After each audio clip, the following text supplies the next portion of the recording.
All right, okay. So we'll start off with this. Unit number 1, Introduction to Economics. When starting off, guys, under this, we first study about the two branches of economics.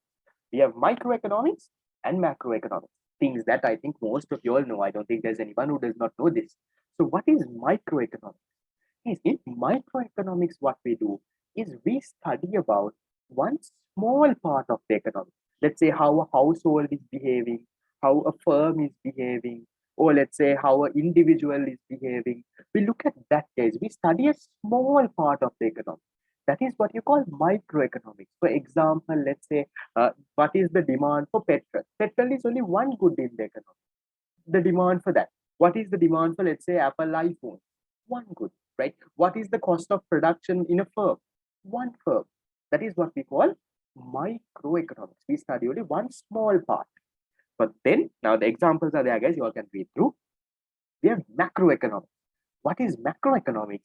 Where we study the overall economy. We study the whole thing, right? For example, the inflation rate of Sri Lanka. Do we say inflation rate of Colombo? Do we say inflation rate of a firm? No, we take the overall economy, inflation rate of Sri Lanka. Exchange rates, economic growth. Okay, these are only few examples. There are more examples. Okay, so unemployment rate. Yeah, that is what we call macroeconomics. I'm hoping everyone is okay with that. No problems at all. Okay, that's a usually MCQ area that sometimes they test in paper, not usually in part 2. Okay, then after that, guys, we talk about the two types of statements, right, in economics. So in economics, guys, we have positive statements and we have normative statements. What's the difference? Is positive statements, right? They are like facts, right? It talks about what happened, what will happen, right? Or what about the past, about the present. But it's all about all of these positive statements, guys. It can be verified. That's a very important thing, right? It can be verified, meaning you can check whether this is correct or whether this is wrong. Now, for example, right, exactly, tested and proven, right? So positive relationship between money supply and price level. Now, this is a very interesting topic, guys. These days also, what happened? You remember a few months ago, Cabral, what was Cabral doing? He was printing money, no? He was printing and printing and printing and printing. If you all were, yes, are you all aware that we printed a lot of money? Yes. Aware? Now, so now what has happened? Now, when we increased our money printing, when we kept on printing and printing and printing and printing, now see what has happened to price levels now. Money supply went up. And now what happened to price level? Look at the prices now, guys. Right? The prices have gone up and up. Now, the price, one reason is the money printing. Another reason is, the whole part of this thing, right? The whole part of what? The exchange rates, right? But yes, there is a positive relationship. Then, second statement, population growth of Sri Lanka is 1%. So maybe the population growth may be 2%, maybe 3%, right? Maybe this statement is wrong, but we can still prove it, right? We can go and prove, we can verify and see, actually, is there a positive relation? Actually, is this thing 1% or not? We can prove, no, we can say, okay, this is correct, this is wrong. That is what you call positive state. Hoping that's fine. Guys, this is just recaps of small areas. Right. Then when we go to second type of statement, guys, that is normative statement. Now, normative statements are like these people's personal beliefs. Now, you see a lot of people in the parliament, right? One fellow is saying we should do this.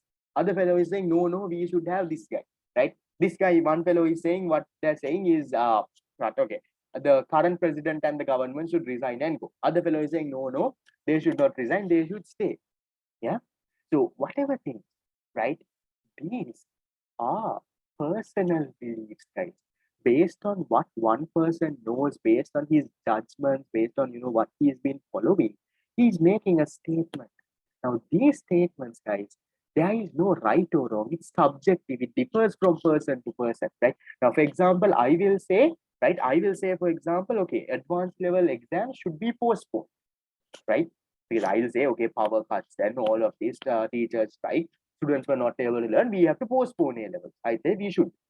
You will say, no, right? Our syllabus was covered, no problem, right? I am ready for the exam. We should have the exam in October. Value judgment, right? Am I correct or are you correct? There's nothing like that, right? We can't prove whether someone is correct, right? Oh, no. So here, a country should increase monthly salary of every government worker. A country should obtain foreign aid, right, for development. It can be should, it can be should not. So there is no right or wrong. Those are what we call normative statement, right? So usually a normative statement carries this word should. It carries the word should. This carries the word ought, right? It might carry words like that. Yes, personal opinion. Okay, must, yeah, might carry words like that. So then, guys, that's also done. Guys, if I'm too fast or too slow, let me know, okay? Right. Then we go to the next section of the unit, right? In the next part of the unit, guys, we talk about goods, right? So what is a good in very basic terms? A good is something that we use to satisfy our human wants, right? So a human want can be satisfied with a good, right? So now, for example, let's say you want to eat something, right? You want some sort of a food, right? A pizza comes, a burger comes, a rice packet comes, something comes, yeah? So anything that gives positive satisfaction. So when you consume a good, guys, you feel better, right? You're satisfied. It gives positive satisfaction. Then, regardless of that, guys, we have two types of goods made. What are the two types of goods? We have economic goods, we have non-economic goods. Or in other words, we call these free goods. Guys, remember, guys, there was even a past paper that we discussed, right? Now, the difference between economic and non-economic means it's based on, right? Economic goods, guys, are scarce in supply. They are limited, right? These goods are scarce in supply, limited, right? And are produced with the intervention of man. And what happens? They are produced using scarce resources. They are produced using land, labor, capital, entrepreneurship, produced using these scarce resources of land, labor, capital, entrepreneurship. There is an opportunity cost, there is a choice involved, right? That is what we call economic goods. The goods that are scarce, that are limited in supply. You don't have unlimited amounts of goods. Then what are non-economic goods, guys? Non-economic goods are the goods that are unlimited in supply. There is so much of that. Yeah. What are the examples? Air, water, sunlight. Yeah, sunlight, not the soap, huh? Sunlight. Yeah, there's so much of this, right? So here we say unlimited supply, right? Non-economic goods are unlimited in supply, and you can't charge a price for that. Can you charge a price for the air that you're breathing? Can you charge a price for the water? Can you charge water means the rain water? Can you charge a price for sunlight? You can't. So those are non-economic goods. So these goods, there is no resource cost, because resource cost means what? This one, right? Resource cost in the sense cost of production, right? No opportunity cost, right? These goods are produced without the intervention of man. How is the price created for economic goods? Where is that part? So economic goods could be offered at a price or even without a price, right? So when you're producing this thing, right, based on your cost, they charging a price, right? Sometimes they charge a price this. Then guys, now my question to you is, right, a small question here. Now under air, right, now air is all this oxygen and all of it, right? Now if I talk about the oxygen that the divers get, right, now when you all are, I don't know if you all have gone diving, right? Anyone gone diving? No, I checked this earlier last year also. Anyone who has gone diving with this whole oxygen tank? No, I have. Okay, nice, one person. I have not. Most people know, no? At least want to go. Okay, some people have. Nice.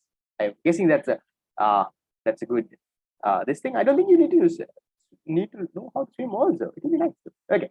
Now my thing, right? My question to you is, I think most of you all know, right? This oxygen, right? This air that you give the divers, that you put in the tank and give guys. Now, is that a non-economic good or is that an economic good?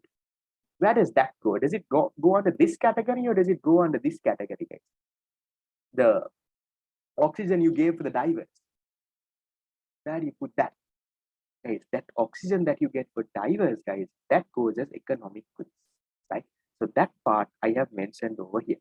See, although there is no room to convert economic goods to non-economic goods, an economic good you can never convert into non-economic. But there are situations where non-economic goods, like your air, like the oxygen, it can be converted to, it can become economic goods. Now, for example, oxygen used by a diver when diving, maybe the oxygen that is given in hospitals, right? Bottled water, rain water, the normal water you get in rivers, this thing and rain, non-economic, right? Unlimited supply, you can't charge a price. But if you put it into a bottle, now you can charge a price. So non-economic goods can be converted to economic goods. So there is a chance that these non-economic goods can be converted into this, right? But is there a chance that economic goods can be converted non-economic? No, it can't happen. That economic good will never be converted to non-economic, but a non-economic good, right? Like the oxygen used by divers can be converted to a economic good. There is a possibility. Done. Then, what is a economic bad, guys? What is economic bad? What do you think? Okay, these lines that I have left is just for you all to write stuff. I'm not going to dictate notes because that's a waste of time.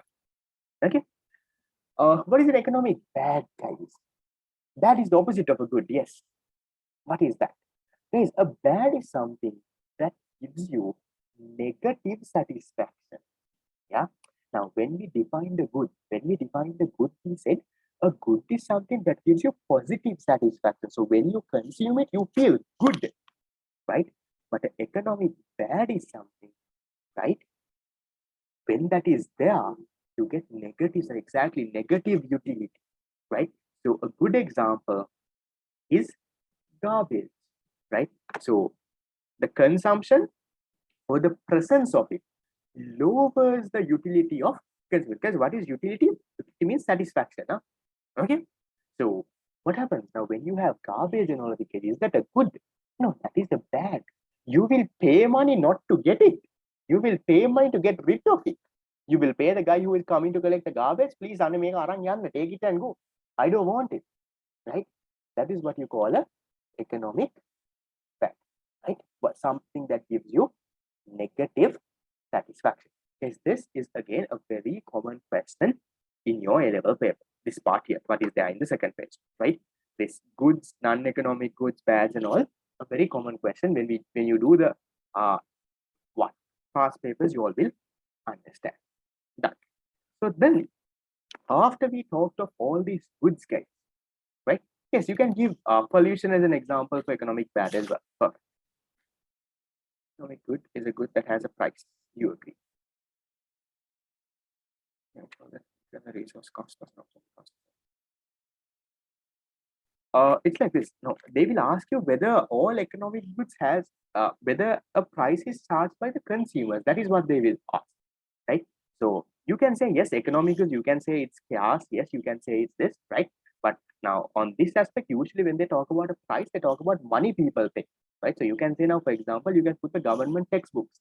So you can say these, yes, these goods are chaos produced using economic resources, right? All of that, but they are given free of charge for the students or for the consumer. So you can say an economic good, they might charge a price or they might not charge a price from the consumer. That depends, right? But non-economic goods always at zero price. You can never charge a good price for this. This one, usually you will charge a price. Sometimes you might not as well. Okay, just keep this in mind. Right. Then, guys, we'll go to this now. We'll go to resources. Again, a very common question, right? So we'll talk about the resources. We'll talk about the different types of resources. Okay, that's the next part. Yes, if we talk of resources, right? Production resources. Now, whatever goods that we talked of earlier, guys, these goods didn't fall from the sky, right?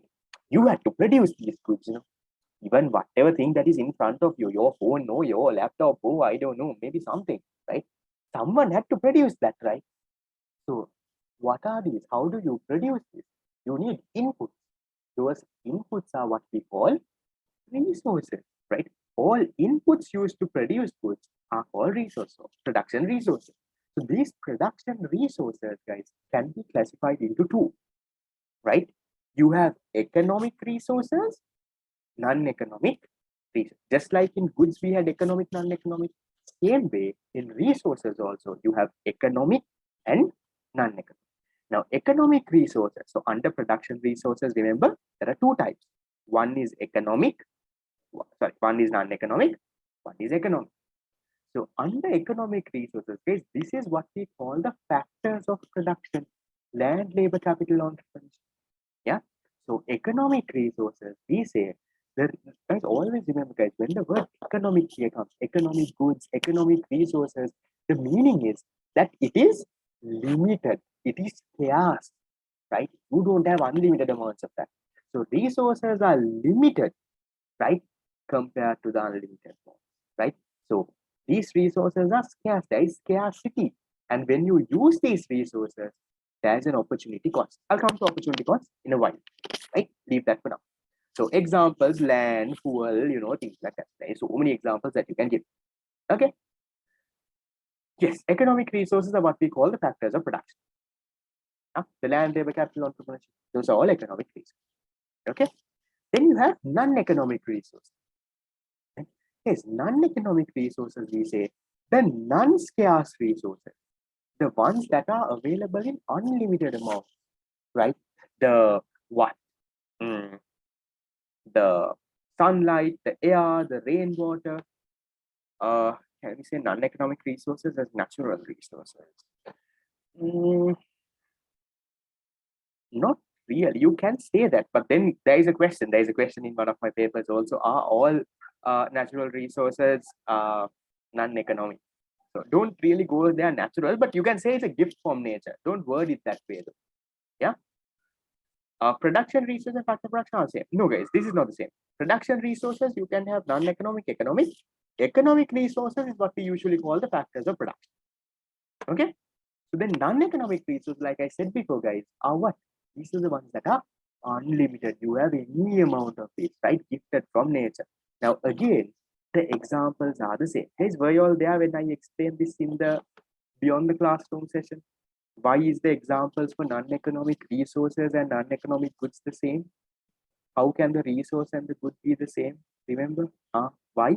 Because there is no production process, no? Because non-economic goods, no production for the resource and the good is both the same. But economic resources and economic goods are different. Yeah, so I'm not going to re-explain that, guys. I'll put the recording of the Beyond the Classroom. Okay, I forgot that also. I'll put that. Okay, watch that. Okay, that's production resource. Yes, in the meantime, if you have questions while I'm explaining, please ask. Okay, right? Don't feel shy. Okay, right.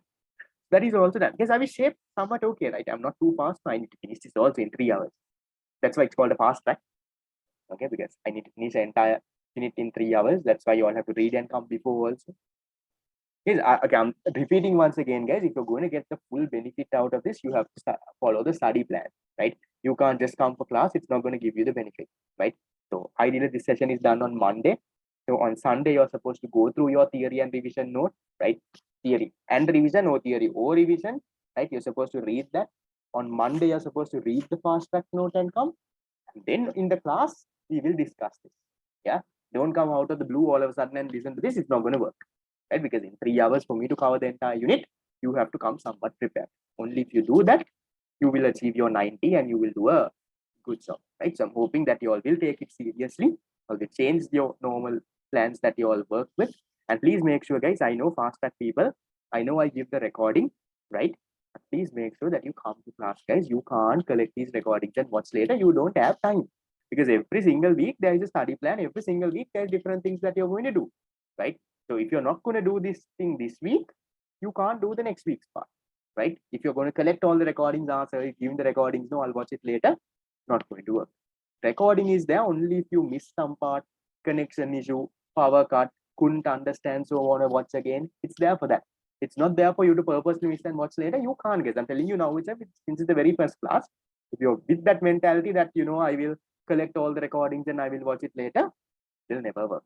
Because by that time, maybe we are doing mock exams, maybe we are doing something else. Yeah. we can take non-economic resource under land. No, guys, non-economic resource is not under land. Economic resources where we have land, labor. I'll come there. I'll come. Once I explain, you'll understand the whole. Okay. So now what we'll do is we'll dig deeper into these economic resources or these factors of production, right? So first of all, you have what?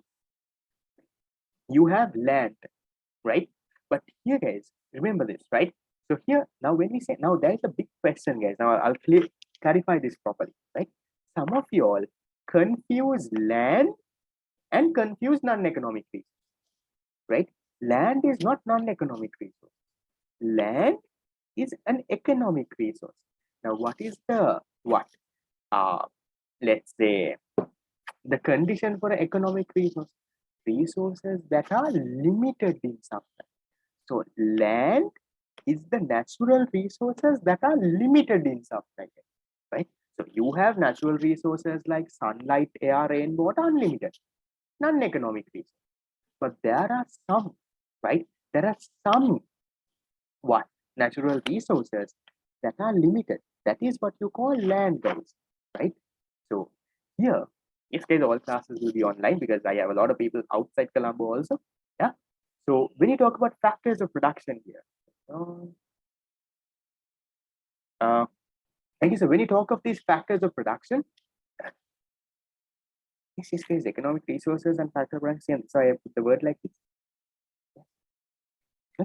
So what are land? All the natural resources gifted by nature. Remember, without being said itself, it says that all scarce natural resources, right? Because it is coming under this, right? So all these characteristics are also there in land. So what kind of things you have? Forests, minerals, oceans, rivers, wild animals, yeah, things like that. Okay. So then characteristics you can put in things like gift of nature, supply being inelastic. Remember, we studied the word inelastic in unit number 2, meaning that you can't increase the supply of land that easily, right? Immobility, you can't move land from one place to another. Yeah, that's a problem. Then you can improve the productivity. Now, for example, you can use fertilizer and improve the productivity, right? If it's a bare plot of land, you can fertilize it, you can put pohora and improve the productivity.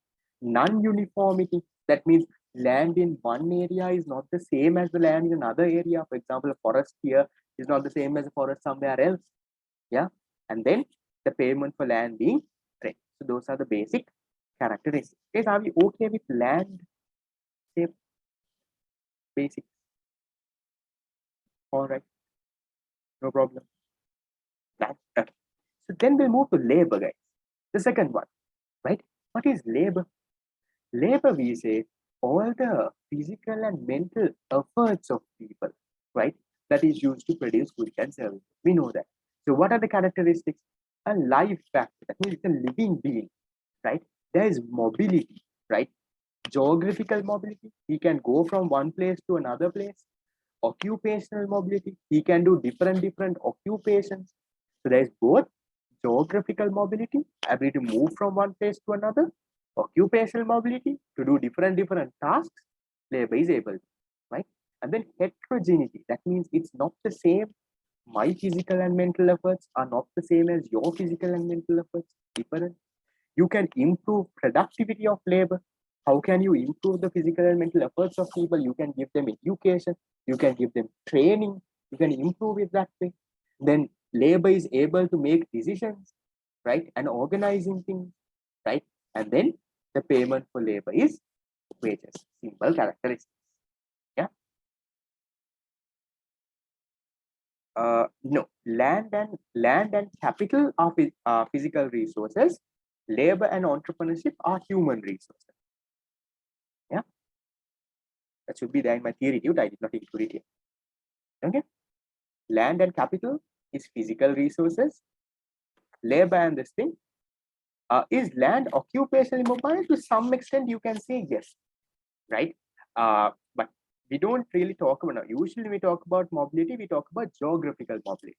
Yeah, but land to some extent, yes. Now, for example, even if you take a river or something, maybe you can use it for like a few different things. But usually, you talk about immobility. When we say immobility here, we talk about geographical immobility. Okay, that's the main focus. Right. Then going on to the third one. Nice to see questions like that pop up. People are into the unit. Okay.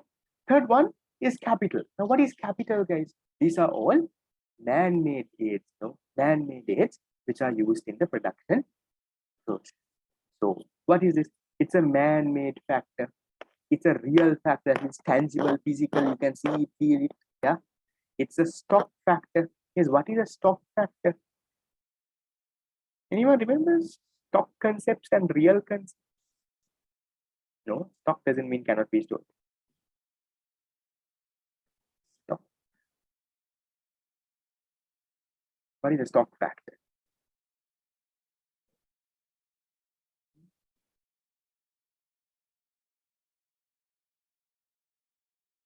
Can be like 100 answers. Countable, can be sold, asset price, can be used again and again.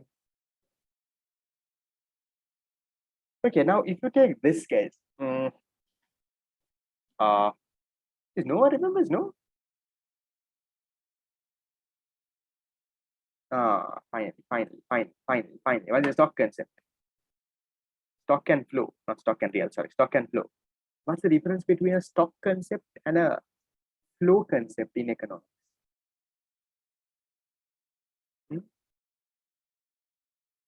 Yeah. So stock concept means, guys, you can measure it, right? It can be measured at a particular period of time. For example, at a particular date, I can say as of, let's say now, what's the time? Let's say 11th of May 2022, as of 12:47, the stock of capital is this much. You can say, okay, there is 100 million worth of capital. At that very particular time, you can say, so at a particular point of time, right? Exactly at this time, you can say, this is the thing. But what is a flow concept? Yes, a flow concept is measured for a period of time. Now, for example, can you say, right, my salary, right, as at 11th of May 2022, 12:48 is this much? Or is it better to say my salary for the period of, for the month of May is this much? Which one? First one or the second one? How do you measure your salary? Do you say at exactly at this point, or do you say for a period of time? For a period of time, right? So that is a flow concept, right? Yes, a flow concept is where you measure things for a period of time. Can you give me another example that you measure for a period of time? One is salary, right? We say salary for the month of May. What else? Your GDP, guys. Yeah. Now, do you say GDP of Sri Lanka as at this date is this? No. You say GDP for the year of 2021. GDP for the year of this thing. Yeah, exactly. Yeah, profits, fine. Yeah. So GDP is a flow concept again. Now, what are stock concepts? Now, for example, your wealth, right? That is all the money that you have, your land. You can say, my wealth as at this particular point. Right now, at this point, I have this much of wealth. So my bank account has this much, my purse has this much, my fixed deposit has this much. You can say that. That's a stock concept. Then capital is also a stock concept, right? So you can say exactly at this point, right? This is the amount of capital, like revenue cost and all probably maybe flow concept. Yeah, that's a difference. So here we say capital is a stock factor. That means it is measured exactly at one point of time.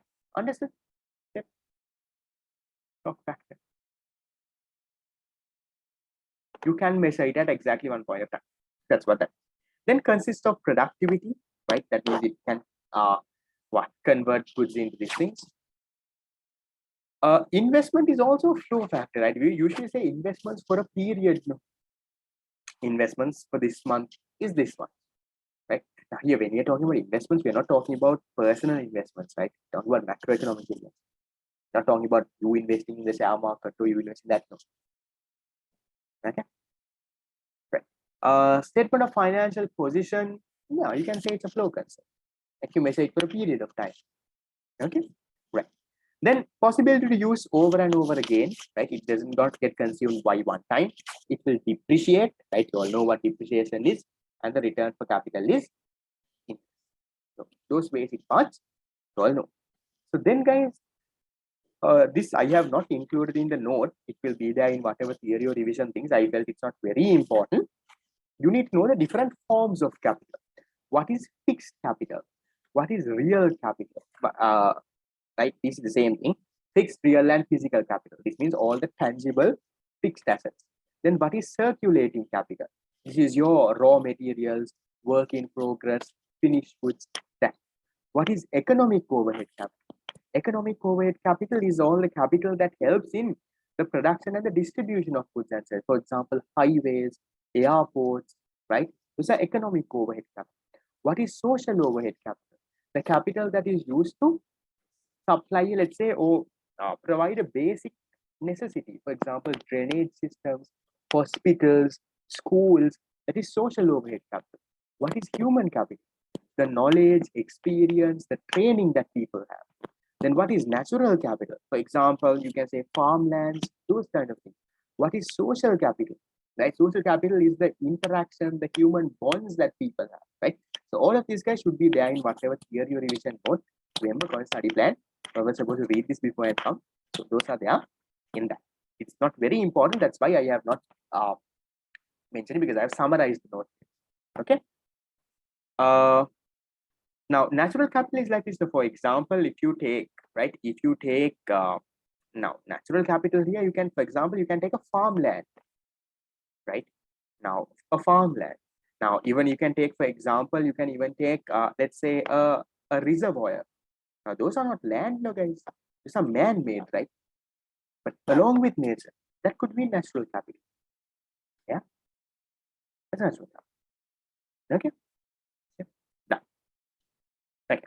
So then, guys, then this one again very important, that money is not capital. Right now, we have spoken about this before, also, guys. Why is money not capital? Money is not capital because money is not a productive resource. Now, what is capital? Capital in economics, we say, are productive resources that helps or that aids in the production process, that helps to convert inputs to outputs. But does money do that?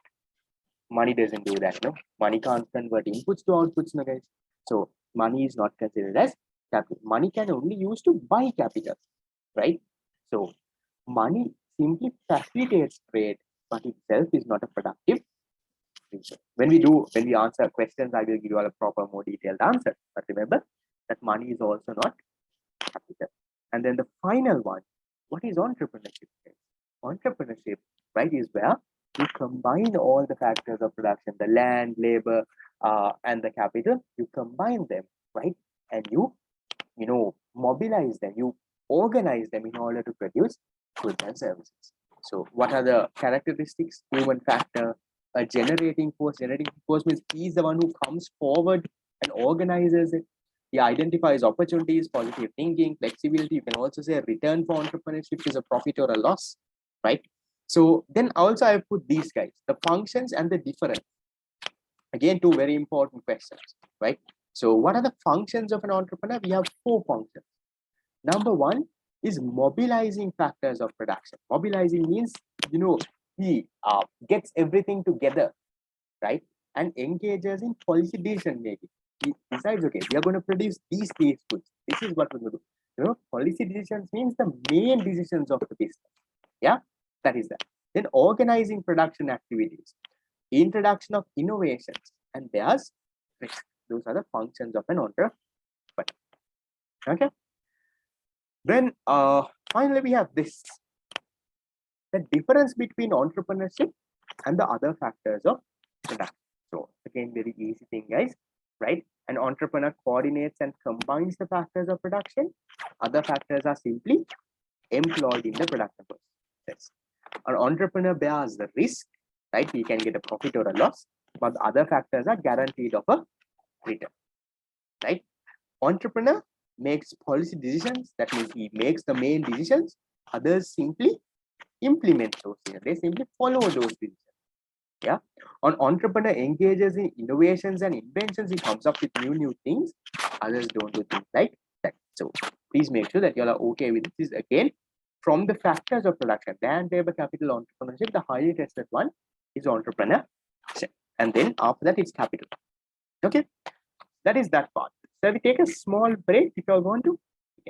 go through this, then the problems and your economic systems. Then we have PPCs. Yes, how many minutes? 5 minutes or 10 minutes? How many minutes of a break you have?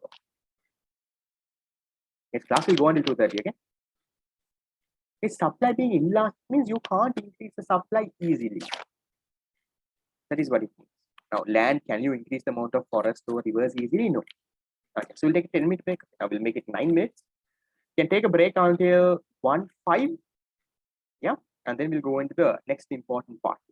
Okay. There is not a single person who said 5 minutes. Okay. So take a break until 1:05. Okay, and come back.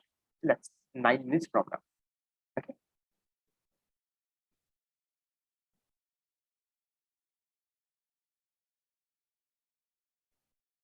All right. Okay. I am back. Yes. Can you drop me a text on the chat box saying something that I know that you're back, that you're listening to me, and that you're back, and that you're here. There's something on the chat box, even emoji, a full stop, or anything. So I'm just counting to see how many of you are actually back. There's something on the chat box, guys. Don't be lazy. Time. Okay, even if you're on your phone, that's okay. If you like to test your phone, take your phone and type. Lazy people, no?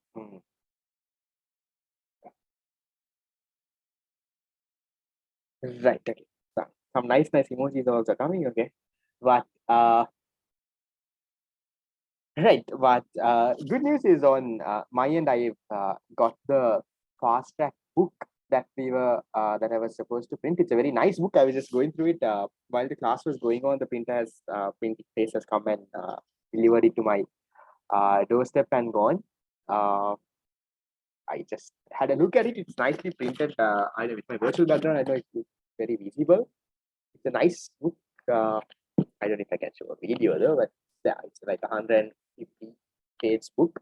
That is for month 1, right? I just went through. The print is nice and it looks very nice also, right? It's on my end. I try to make the note as the book as very nice as possible, so students also feel like studying it rather than just getting a normal thing. And yes, it's a little huge, not that huge. So it's around 150 pages.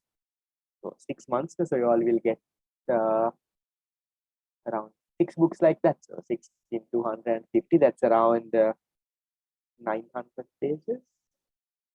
Yeah, but it won't be that much, guys. It's questions, answers, everything, right? So it's like a whole workbook. There is questions, there is answers, there is chapter summaries, right? So there is your study plan inside this, right? So everything is there inside the unit. You can also go through when you all get it. I'll probably be couriering it today for all those who are registered. All those guys, I'm hoping all those who registered and paid, you all sent me the slip and fill the form, right? So I'll be sending it to couriering it to you all. I'll let you all know the details because I need to pack it. I need to put it into envelopes and I need to get it. Tute only, guys, I don't give, but the printing cost is a little bit more than 1,000. I don't give the tute only, but I'm just letting you know. Now, printing tutes is very, very expensive. But I don't want to reduce the quality and print it for the sake of it. And I don't want to give PDFs also. That is why I get it. No matter how much goes, I still print it and get it. Okay. Questions wise, guys, every unit there are questions and there is mock exams and all. This is just for month 1, right? Okay, forget about that. Okay, we'll get into our unit. Okay, there was a question. Unit 6. Unit 6 onwards like this. So what I will do is same procedure, right? So in 3 hours I will cover the unit, right? And then there is a doubt clearing session. That's why especially I have this doubt clearing session for those who are not that comfortable. If you're really weak, you can purchase my theory class recordings also. So those per unit there is around 8 sessions. That's close to around 16 hours. Yeah, you can do that. Okay, right. Now we'll get into this part, guys, of the whole story about your bonds, human bonds, the resources, scarcity, choice, opportunity cost. We'll study that story now. Okay. So if you know, in very simple terms, guys, human bonds, you all know, are unlimited. I don't have to teach you all that, right? And then you all know the resources that are used to fulfill these bonds, right? That are used to produce goods and services and fulfill these bonds. Those resources are limited, right? You have unlimited bonds, you have limited resources. You come into your first problem. What is the problem? scarcity. So what is scarcity? That is the limitedness of resources compared to your unlimited ones. So we say it's a common problem. Every economy has it, right? No matter you are rich, no matter you are poor, every single economy in the world faces scarcity. So it's a relative concept, right? That means now scarcity doesn't mean, guys, that we don't have resources. No, scarcity means we have resources, but relative to our wants, compared to our wants, right? We don't have. Now, for example, if you take, guys, now sometimes let's say, okay, let's say you score 70 marks in your exam, right? Now, you say, okay, I have got a good mark, right? But then let's say everyone else in the class has got 100. Then relatively you have got low. Yeah. So relative means comparatively, right? So that is what it means. So then scarcity is a central problem for all economies. Why? It's common to every society, and everyone will have to face it. So because of that only, you have decided what to produce, how to produce, whom to produce. That is mainly because of scarcity, because you can't produce everything. We'll talk about those questions later. So now these scarce resources, right? Now we say scarce resources compared to our wants, these resources are scarce. These scarce resources have what? They have alternative uses. You can do different things with these resources. Let's say we talk about a plot of land. With a plot of land, you can build a playground in that. You can have a farm. You can build a factory. You can do so much of things. But there's only one plot of land. There's limited plot of land, right? But the uses are many. But can you do everything? With the scarce resources that have alternative uses, can you do everything? You can't, right? So in that context, what you have to do, you have to make a choice. You have to choose. You can't do everything. You have to make a choice now. You have decided, okay, look here, with this plot of land, okay, I'm going to build a factory. You can't build a playground and a factory and a farm and a house and everything. So you decide, okay, I'm going to go with the factory. So you make a choice, right? The moment you make a choice, what happens, guys? It results in a opportunity cost. So when you go and choose the first option, right? First option, you decided to choose constructing a factory, right? So the moment you go and select the construction of a factory, what happens? Your next best thing can you do? Can you now go and do farming in that land? You can't, right? So farming becomes the opportunity cost. So here, when selecting the alternative of constructing of a factory, the next best alternative foregone would be the alternative of farming. And therefore, the opportunity cost of constructing a factory is the harvest that can be obtained by farming. So remember, guys, opportunity cost is not all your alternatives, right? Opportunity cost is your next best or the value or the benefit that you could have received from your next best alternative. Guys, I'm not taking so much time and going into very basic examples, okay? Right, there was a question on what is a relative concept again. Now, relative means compared to. Now, remember, scarcity does not mean that we have less resources. No, scarcity means compared to our wants, we have less resources. We have limited resources. That is what is a relative. Compared to. Relative to our wants. Now, if you look at resources, guys, you take the country, how much of land, labor, capital, entrepreneurship we have? We have so much, right? Uncountable amounts we have. But compared to our wants, that is limited. So relative to our wants, only our resources are limited. That's why we say it's a relative concept. Understood? Yep. No? Is everyone fine? Questions?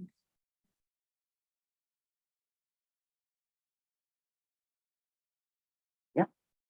Are we fine, guys? Are we okay with the opportunity cost to reshape the problem? As you all can read, right? You can read at home. Okay, once you'll get the tune. And also, guys, one more thing, right? When you all get the tune, right? For all these people who are paid and registered, make your tune as colorful as possible, right? Paste sticky notes, right? Highlight with different colors, write in different colors, right?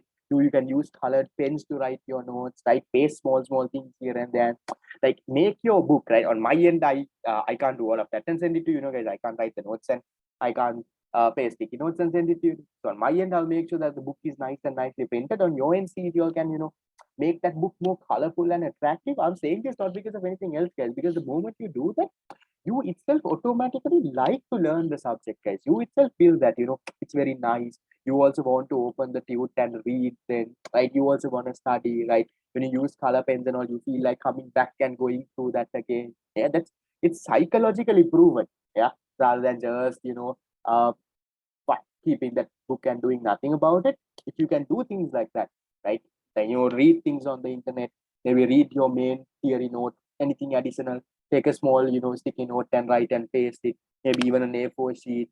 Yeah, so things like that you can do, guys. That's up to you all, right? And also preserve the book very, very carefully. This is a book that has taken a lot of sleepless nights to all of it to make, right? So even though you all see only you all, I don't know, on your end, guys, you all, when you all measure your class fees, what you all do is, okay, we are paying this much, sir is doing this much of classes, but you all never take into consideration all the effort that goes into making the material, right? You think making a 150-page book and six of it is a easy thing with so much of questions and all of this? No, it's all single word by word that I would have typed. Yeah. So there's a lot of effort that I put on my end, right? So on your end also, get the best of it, guys, right? Protect your note, right? Look after it, study it, make it colorful as possible, and give it your best shot. Yeah. Okay. Right. So that is about that part. Then we'll go into this, guys. I'm hoping this is fine. The whole opportunity cost and story. That's again a question that they usually come, right? Is tested when we do answer writing. We'll look into it, right? And then when we talk of opportunity cost, guys, right now we usually say that there is an opportunity cost, but there can be certain situations where opportunity cost is zero. Yeah, there are three situations, guys. Now, why does opportunity cost occur? Or opportunity cost arises the moment you make a choice. When you make a choice, your next best option, right? The benefit that you could have got from your next best option is your opportunity cost, right? But there are some situations there is no opportunity cost. The opportunity cost is zero. What are the situations? Number one, when there are unlimited resources. Now, for example, sunlight. Now, just because you go and dry your clothes in the sunlight, is there an opportunity cost? No, because there is unlimited amounts of sunlight. Should you sacrifice something else to go and dry your clothes? No, no. Do you think if you go and dry your clothes, your next door neighbor can't dry his clothes? Nothing like that. So when there is unlimited resources, opportunity cost is zero. Yeah. And then when there is absence of alternative uses. Now, sometimes some resources there is no alternative use. Now, for example, an example we usually use is a ship anchor. Right now, you all know the ship anchor, that when the ship comes to the shore, that huge, metal thing that you put, right, to make sure that the ship doesn't, move around. That's the only use of that. No, is there any other use of that ship anchor? No. So just because you use that ship anchor, right, there is no thing. Yeah, okay, nice. Okay, there's an example of a clock also. Maybe yes. The only use of a clock is look at the time, right? Just because you look at the time of that, or just because you look at the time in the clock, will there be an opportunity cost? Yeah.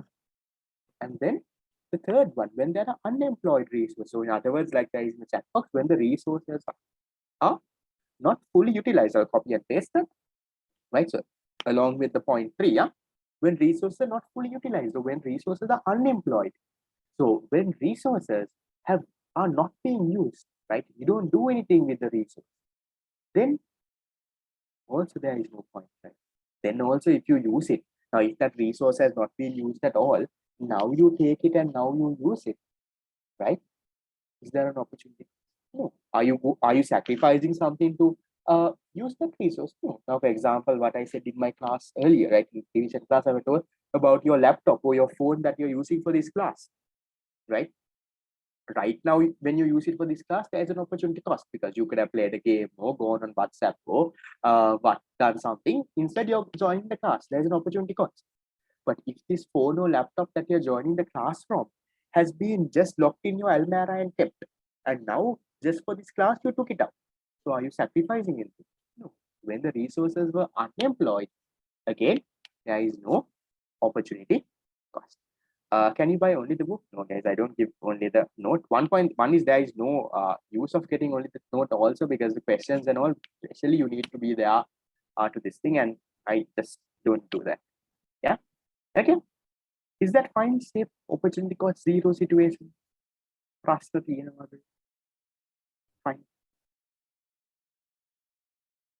Okay. Right. Yes. Now, again telling you guys.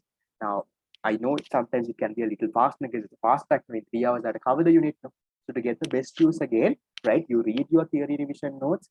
You go read this note and come to class, right? So probably from next week, even if you have not done it this week, okay, please do that and come. And then again, Saturday morning also we have a class. So if you are a little weak, right? If you have not understood anything, right? We can have a one-to-one session, right? We can have a one-to-one session and we can discuss our problems that we can do on Saturday, on the last day, after you have done the past papers, after you have done everything. Still, if you have doubts, we can do that. So within that week, somehow make sure you're expert in that unit, guys. Don't carry it forward to the next week, right? So have that in mind whenever you're starting. Okay. When the opportunity cost is zero, the resource cost is also zero. Not really. Don't connect it to the I would say. Don't try to bring in that connection. Just leave it as it is. Okay? Right. So then we'll go into this, guys. The basic economic problems are very easy thing. People actually like this, right? So basic economic problems. What are the 3 basic economic problems? What to produce in what quantity, how to produce, and whom to produce. Why do these basic economic problems arise? Because of scarcity, no? Because you have limited resources. Now, if you had own tarang resources, if you had unlimited resources, then do you have to face this whole problem of what? What to produce, how to produce, who to produce? No, you can produce whatever you want. You can use any method. You can give it to everyone you want. No problem at all. But because you have scarcity, guys, every society has to make 3 important decisions. That is what we call the basic economic problem. So we'll start with this.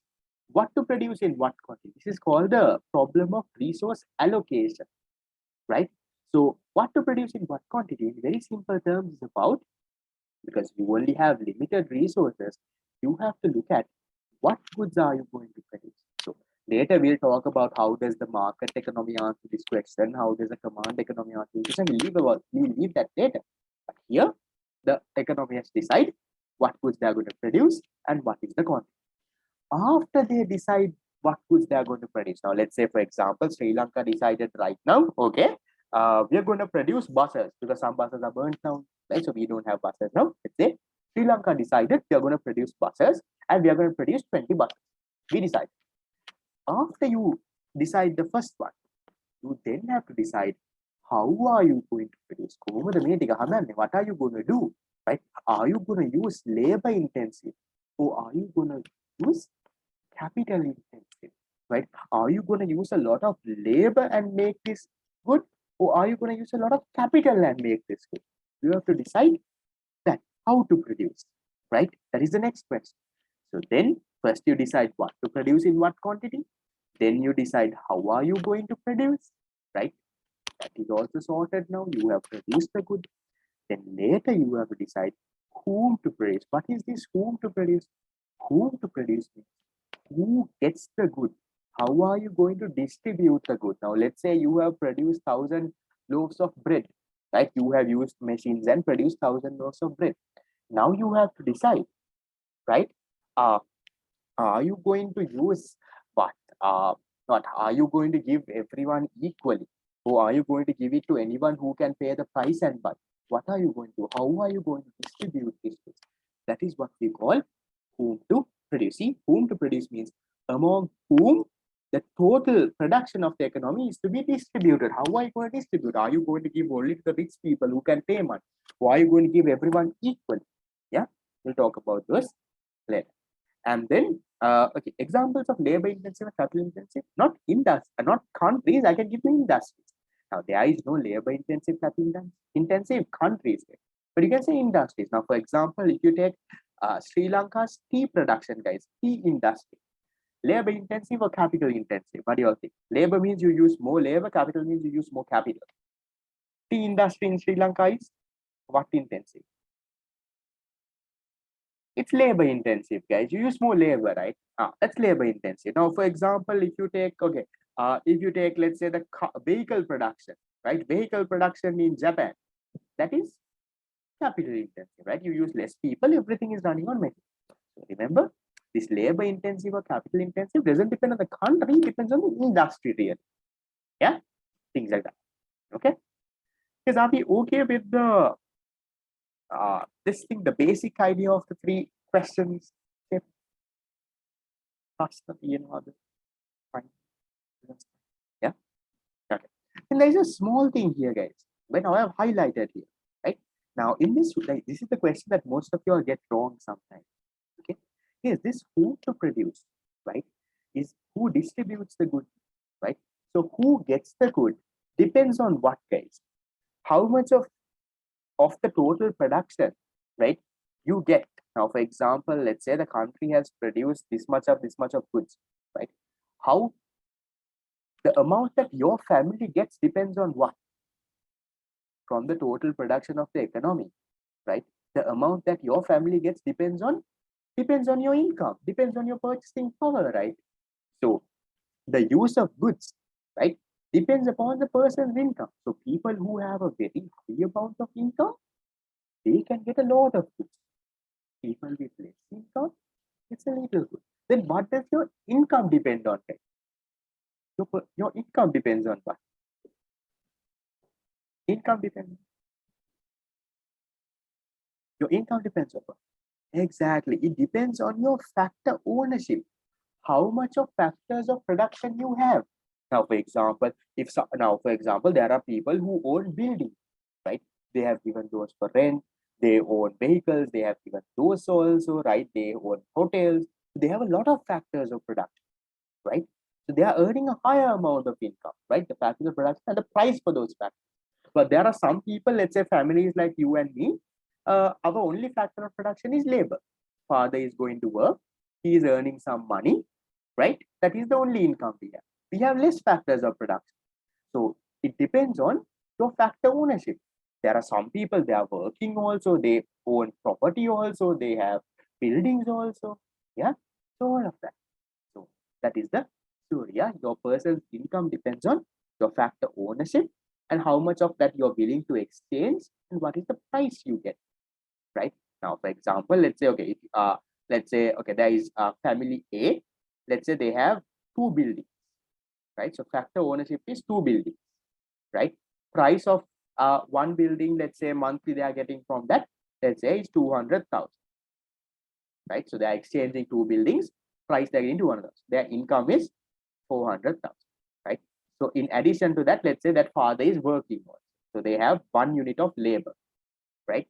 So let's say for labor, father is earning 100,000 a month, right? So total 100,000. So that family is earning then a 500,000. That's how factor income is determined. So a person's income, the family's income is dependent on how much of factors of production you own, right? That is how much you're willing to exchange and what is the price of that. Okay. So based on that only your income is determined. So based on your income only, you can decide how much of the goods are you able to get. Okay, the whom to produce to expanded a little. Understood? No? Confused? Lost? Okay. Then we'll go into this case. Economic system. Right? Now, what is an economic system? Economic system is where, now to answer these basic economic problems, what to produce, how to produce, who to produce. Yes, 3% can't go and answer them, right? For that, they make something called economic system, right? It's like a institution, it's like an institutional framework, right? People make something like that so that they can solve these basic economic problems. So what is economic system? Is a mechanism or an institutional framework made by people who live within a society to solve the economic problems, right? To solve these. Yeah, that is what an economic system is. So then in an economic system, guys, you have households, you have governments, you have business firms. Yeah, you have all of that. Okay, there's a small question about this, right? The quantity exchange. Now, for example, it's like this, right? Now, say that in your family, right? Let's say you have your father, mother, and let's say you have a elder brother. All three are in the working age. So you have three labor units, right? But let's assume, right? So even though your factor ownership is 3, let's say your mother is not going to work, right? She's a housewife, she's staying at home. So then, even though you own 3 labor units, what is the quantity that you're exchanging in the factor market? How much of labor units are you giving to the factor market if your mother is not working? You own 3 labor units, father, mother, elder brother, but you're only exchanging 2, no? So that is how that comes. That is what we say quantity exchange in the market. Yeah. So even though you own 3, I didn't go into that deep when explaining earlier. Right. So you own 3, but you're exchanging only 2. One person is just taking. Safe, understood? Yeah. Right. Right. Then guys, it's good questions. When you'll have questions that please ask, guys. Don't just whatever that is there, because these are summarized class, guys. I will not go into very small things in detail. So if there is a problem that you don't understand, please stop and ask. Yeah, that's right. Okay. So then in a economic system, you have households, government, business firms, labor organizations, NGOs, right? You have all of those things. So we then talk about classifying economic systems. Yes, please make sure that you come for beyond the classroom also. That's a Wednesday class. Yeah. Wednesday, our free past paper class. Everyone can come. Please make sure that you come for that. There is class today. Okay, for those people who don't remember, guys, there is class today. We'll start. Today is Wednesday. Yeah. Okay. So there is class today at what is our usual time? Wednesday we do from yes, I did not send you all the questions yet, no, but it's the normal MCQs. Okay.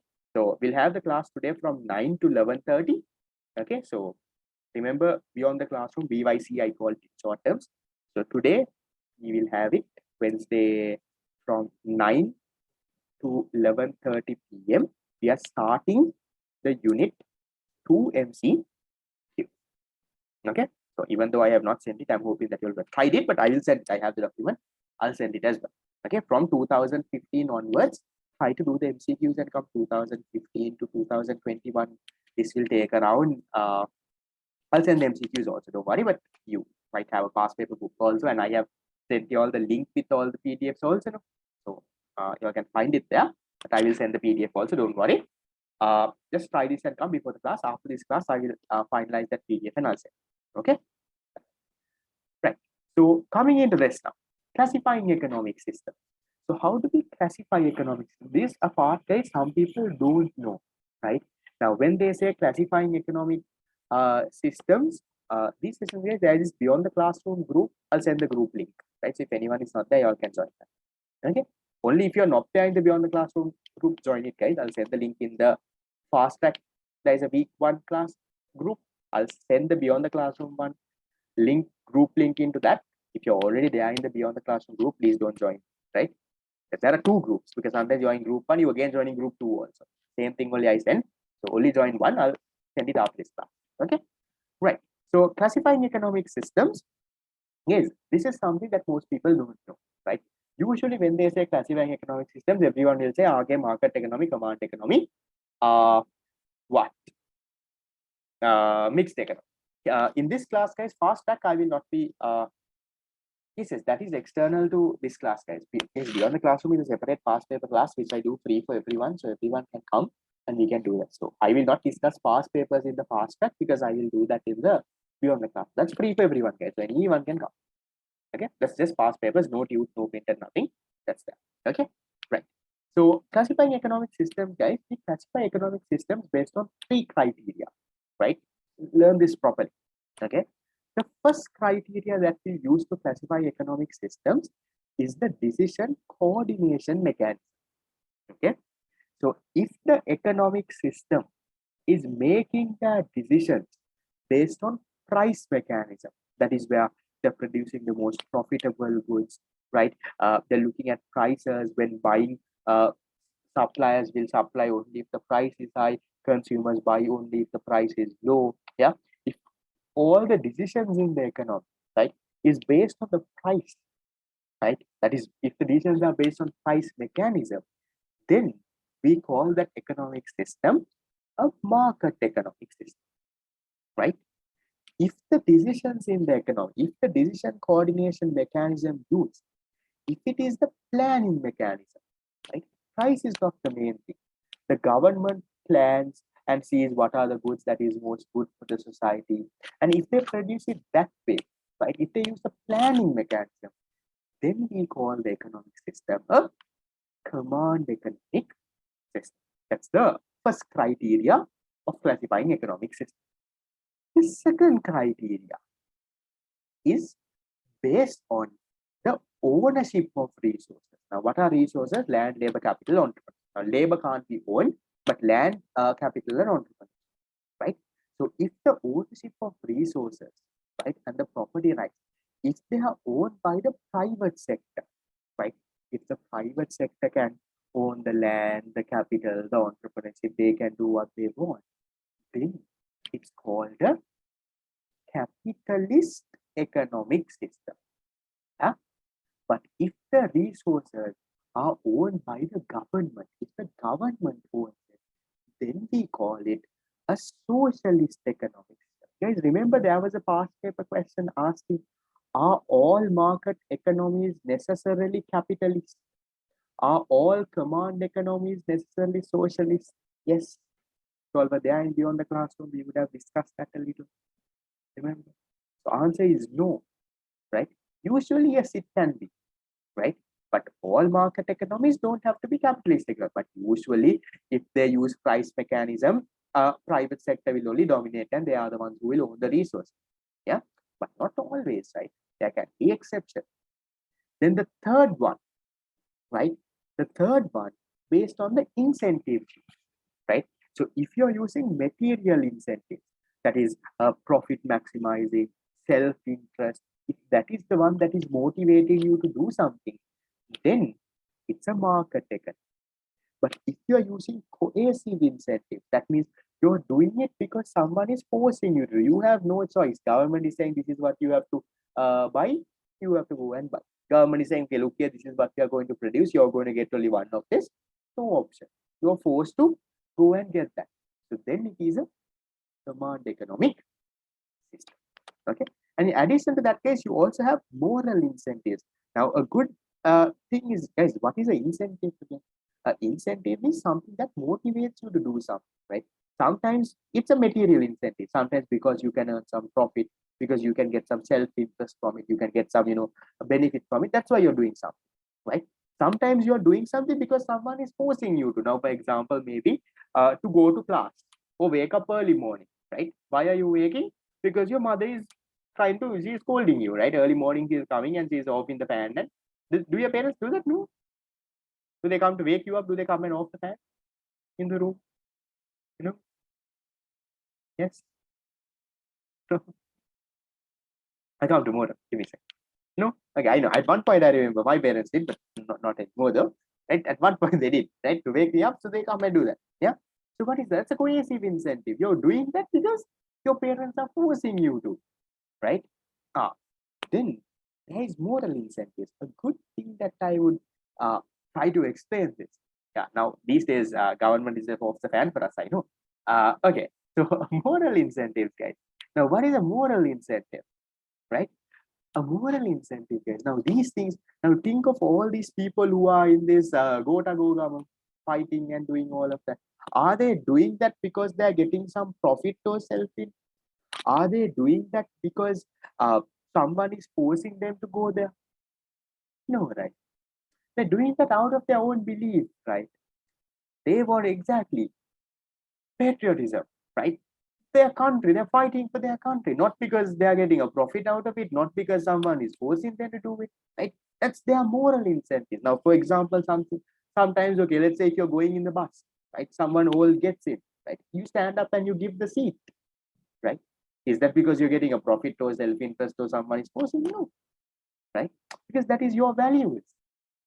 Yeah, that's your value. That is what you call moral incentive. Yeah. Yes. Not really. actual crisis, not really market thing. Because there was another B question that came on the chat box that went up. And I don't know whoever who typed that B question, maybe you can resend it. Is that part clear, guys? The classifying economic system. It's there. Okay, when I tend to pass waves, they ask the reason for different economic system.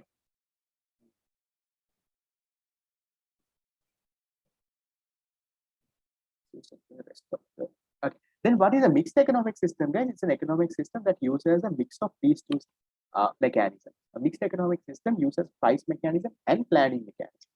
That's why a mixed economic system. So yes, if they are asking you about classifying economic systems, you need to write about this. Right? Why do you have different economic systems? Because of these three. Now, this is the broad classification, guys. But then for our study purposes, right? For our study purposes, what we do is, in general, we classify it into three. It's self-interest. No, moral incentive is not self-interest. Now, self-interest, guys, means you're getting a benefit out of it, right? Now, for example, why are you coming for this class? Coming for this class for your self-interest, because you want to pass the exam, right? Yeah. Why are you studying? Because you doing. Why are you doing that? Why are you going and, let's say, buying a phone? Because your self-interest. You want to maybe text or listen to music or do something. Self-interest. But why are you going to the what? Protest? Not because you're getting anything. It's because your moral incentive. Why are you standing up and giving a seat to someone? Why are you, let's say, in the road, let's say there's a beggar or someone, why are you giving them some money? Yeah, that's a moral incentive. You're doing that because of your good values, not because you're getting anything from it. Yeah, that's a difference. Yeah. Moral and selfish. Okay, right. So then, guys, in general, even though this is how we broadly classify it, in general, we classify economic systems into three. That you all know: market, command, and mix. Right. So, what is a market economic system?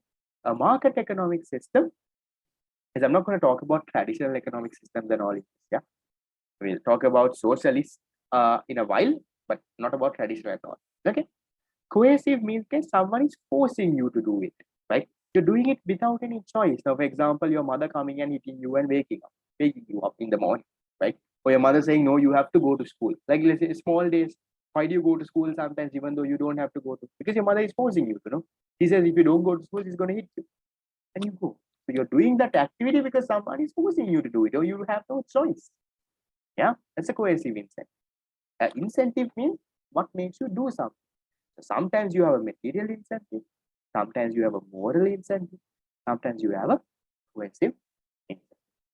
Okay. So all these small areas will be covered in the even the fast track questions. The fast track questions and all will be sometimes hard, right? So all of a sudden I might give you a 6-mark question to explain this incentive. Or I might give you a 4-mark question from nowhere to explain coercive incentive. So that kind of questions can come up. We'll practice, we'll prepare for the deadliest of questions that can ever come in your paper, right? So don't worry, this will be covered in the questions again. Okay? Right. Then we'll talk about a market economic system. Well, so what is a market economic system? An economic system that uses what? That uses the price mechanism, and resources are owned by the private sector. So what are the characteristics? You have private ownership of property. So land, labor, capital, entrepreneurship is owned by the private sector. Freedom of choice or free entrepreneurship. So you can buy whatever you want, you can sell whatever you want, you can do whatever business you want. Yeah, that is that. Then there is high competition. So anyone can come and start a business and sell anything. So high competition. Then incentives based on self-interest. Now in a market economy, guys, whatever that you do is based on your self-interest, right? Producers want to maximize their profits, consumers want to maximize their let's say satisfaction. They do for that. Then operation of price mechanism. We'll talk about price mechanism a little bit in detail when we talk about how they answer the problems. So we'll leave it for now. Then consumer sovereignty. What is consumer sovereignty? Consumer sovereignty means that the consumer, right? That the consumer is one of the most important people in the economy. Yeah. And then limited role of the government. Why is private property rights important in a market economy? I'm guessing. I'm just want to check, were you not there in the beyond the classroom session? I think I did that past paper. I'll come to that when I come there. Private property rights. I'll send the recording as well. That question is there. Okay, private property rights and the whole story about things are done. Okay. Then there is one more part that I've included, guys. Price as an invisible hand. Right now, there is something that a lot of people have learned is invisible hand, but no one knows what on earth this is. No one knows. I have realized not many students know how to write an answer. They know there is something called price, there is something called invisible hand, but what on earth is this? Right? So look, we said the unobservable market force that helps demand and supply of goods in a free market to reach equilibrium automatically is the invisible hand. Now, you all remember, guys, in unit number 2, right? Unit number 2. Now, for example, right? Let's say there is a good, right? Whatever good, right? There is a huge demand, right? A lot of people want to buy. Let's say there are 1,000 people who want to buy, right? But the supply of that good, let's say there is only 200 units of that good. Demand is 1,000, but you only have 200 units. Automatically in the market, what will happen, guys? What will happen in the market now in a situation like this? Think what is going to happen in the market. There are 1,000 people who want to buy this good, but there is only 200 of that good left. Automatically, what is going to happen, guys? Exactly. There is a shortage, yes. But what will happen? What will happen to prices? Exactly. The price will start to increase now. So that is the invisible hand there in operation. Is someone coming and saying, no, no, now increase price? No.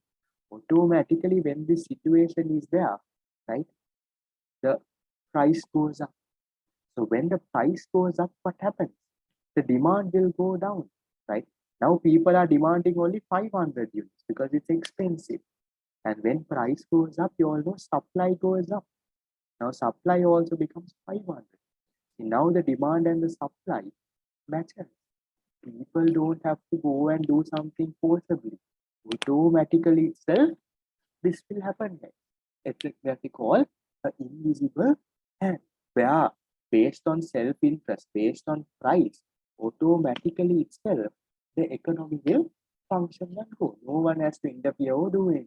So unobservable market force that helps demand and supply, right? Demand and supply to reach equilibrium.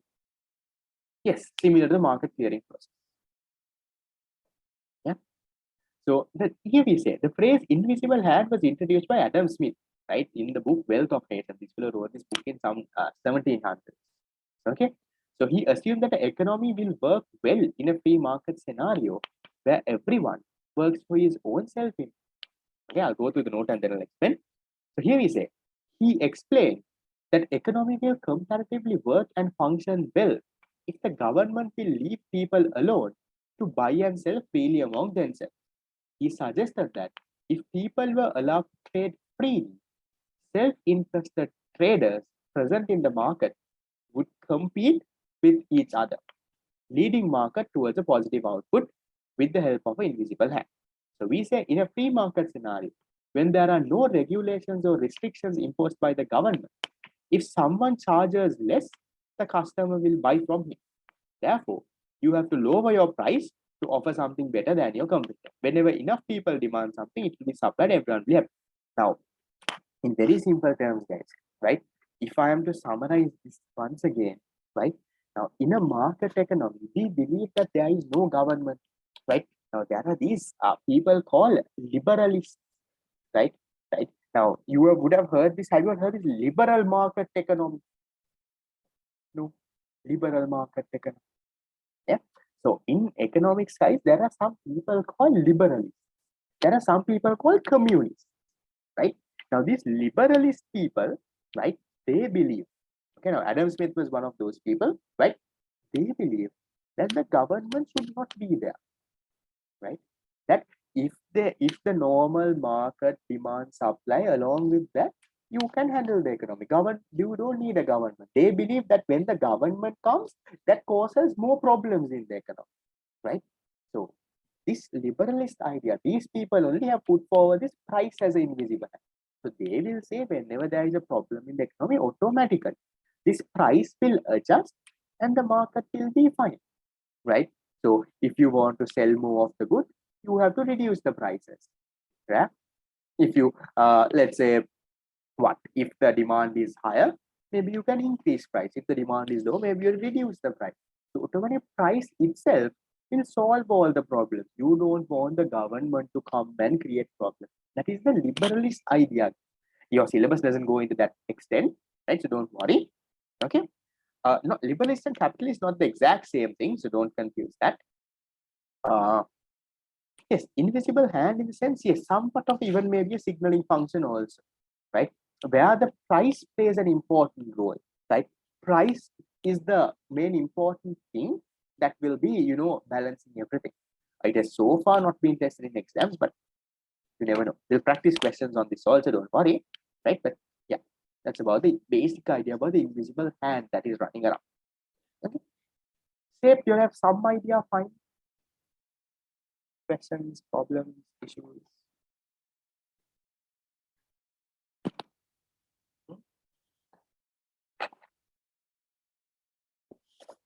Tired. Functions of profit we'll talk about later. That is not a big, that's not that important. Okay. So then if we talk about the price mechanism, yes, communists are the other people. Communists are people who believe that you should not have private sector, government sector should do everything, right? That is called communism. Okay. You have liberalists and you have communists. The opposite. Two people are always fighting against each other. Right? Liberals say no, government should not be there, private sector should handle. Communists say no, only the government should be there, they can handle everything. Yeah, but the ideal thing, it has to be a mix of both. Okay, right. Then if you talk about the functions of price, right now you all know price performs three functions. One is the signaling function, and what is another name for the signaling function, guys? You can say the informative function, right? Signaling or the informative function. So price gives us information. Now, for example, if the price is high, right, what kind of information does it give? It says that maybe that this good is short in the economy. The prices of gas, milk powder, why is there a high price now? Because there is a shortage of those goods. Yeah. Then the incentive function, right? So the incentive function means what? It motivates you. There is no other name here, right? Now, for example, if the price is low, right? It will motivate you to buy more, right? A good example I give is people going shopping. Yeah, girls, when you see a sale, yeah, when they say out of sale, new year sale, this sale, that sale, right? Everyone's going on shopping. Incentive function, yeah, they reduce the price, everyone is motivated now. Yeah. Now then we have the rationing function. Another name is the allocative function, right? So what does this rationing function do? This is where you allocate. Remember my whole example in the theory of the revision notes, I have talked about World Cup tickets. Yeah, in a World Cup ticket match, same stadium, same players. Why is the normal ticket 500 rupees and the World Cup ticket 2,500? Because you have a huge demand, right? So when the demand is so high, how are you going to allocate the limited amount of seats? By increasing the price. Now, for example, why is the price of diamonds and all very high? Because there's only very limited amount of diamonds. If you give the diamond at a very low price, how are you going to allocate it? You can't, right? That's why the prices of diamonds are very high. So we only buy a very small thing. Sometimes, for your wedding or something, you will give your better half. That is what happens. Yeah. So that is the rationing or the allocative part. Shape, guys, ring the bell. Okay. It's about the market economics. Transmission function. I have not come across that word. Guys, anyone else? Transmission function. Have you all? There's a question that says transmission function and incentive function is the same. I have not come across this word transmission. Have any of your teachers told that transmission is another word for incentive? I have not come across question. Anyone else? No. So then maybe probably no. Yeah. So there is no transmission. Don't put any names. Okay. Because I also have not heard about anything like that. No one else also has. Okay. Right. So that guys, we have a command economic system. Now, what is a command economic system? A command economic system is this thing. that uses the planning mechanism, right? They use the planning mechanism based on the commands provided by the central planning authority. So there is a central planning authority, usually something like the government, right? They are the ones who decide and do all the things, and based on that, you operate the economy. So public ownership of property except for labor. Now, labor, the public sector can't own, no, government can't own your labor. Labor is your physical mental efforts. Can the government own that? Can't. So public ownership property, the land, the capital, the entrepreneurship is all publicly owned. Then use of plan mechanism to solve the basic economic problems. We'll talk about that later. Act based on social welfare, right? And their aim is to achieve public well-being, right? So whatever the command economy does, right, they will do it for social welfare, for the benefit of the society, and their aim is to make sure the society is in a better place. That's a command economy. Opposite of a market economy. Market economy uses price mechanism, self-interest, all of that, right? And then you have a mixed economic system. Yes, again, I'm telling you guys, when you say mixed economic system, when you are defining a mixed economic system, please don't go and say a mixed economic system is where you have the private sector and the government both. No, that is not the definition, right? The definition means a mixed economic system is an economic system that uses both the mechanisms. Remember, we studied price mechanism and planning mechanism. So economic system where resources are distributed using both price mechanism and plan mechanism is known as a mixed economic system. Yeah. So then what are the characteristics? So in a mixed economic system, you have consumers, producers, you have those people. Then self-interest, right, is the main motivational factor for the private sector. Right now, private sector, that is their benefit, their profit, they will do things for that. But social welfare is the motivational factor for the public sector. Now look at Sri Lanka. Now Sri Lanka private sector, they want profits, they want that. But the government, when they are giving free education, transport, not for profit, no guys. They want to make the sure there is social welfare. Everyone has a transportation better than that, right? So there is both private and public sectors who own resources, right? And then decisions are done mainly through price mechanism, right? Now, always remember, guys, even in a mixed economic system, even though you have both price and plan mechanism, remember, price mechanism is dominant. Now, see, in Sri Lanka, now we are a mixed economy, right? We have both government sector, private sector, plan mechanism, everything operating. But the price mechanism is more dominant, right? Do you now, for example, when you're coming to the class, do you think, maybe I can learn economics and I can teach my friend, I can, the society will benefit from me one day? No, right? What are you doing? You're mainly looking at revision tute case. I told you to correct that. Yeah, just I would have corrected that during the revision tute. I remember there was an error there. Revision tute said plan mechanism. Okay, correct that. Okay. So then here, guys, right? So main decisions are done through the price mechanism, guys. Now, even look at Sri Lanka, right? When you're coming to this class, what did you think of? When you're coming, you think, okay, I'm paying this much. Okay, will this help me to pass my exam? That's what you're thinking, right? Now, let's say you go and start a business someday. Are you going to start a business and say, no, this is a good business that will help the society? No, no. Can I make some money and can I earn and can I feed my family? That is what you're going to do. So price mechanism is more dominant, right? Even though both mechanisms are there, price mechanism is more dominant. So then, guys, this mixed economy is what is divided into two: social market and social list market, right? So what is Sri Lanka from this, guys? Sri Lanka can be considered as we are more towards a social market economic. So what is a social and a socialist? Right now, you all remember, in terms of government intervention, right? In terms of government intervention, where do you have the highest levels of government intervention? In a command economy, right? That is where the government intervention is the highest. Where is the government intervention the lowest? In a market economy. That is where the government intervention is low, right? So then you have a mixed economy that has both public sector, private sector, both, right? So this mixed economy only is divided into social and socialist, right? So social market and socialist. A social market, right? Country like Sri Lanka, it is very similar to a market economy, right? Mainly price mechanism, all of that. But still, the government intervenes. And then you have a socialist market. This is countries like China. I have not included this in my fast active. It was there in my theory tutor and stuff because I felt not very important, right? These countries like China and stuff like that. So we are going to study now what is a social market. So a social market economy, guys, is very similar to a market economy, but the government intervenes to promote social justice. Right now, this was the question that was tested in this year's paper, right, on the market economy and what does the government do, right? Sorry, on a mixed economy and what does the government do? Yeah.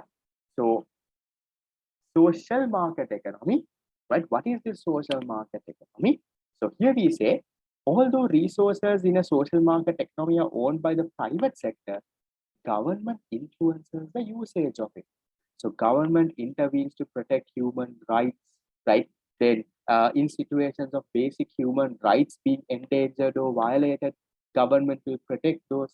Government, in case there is a disaster or something, government will come to provide employment, social protection, right? They provide samurdhi benefits, pension, yeah.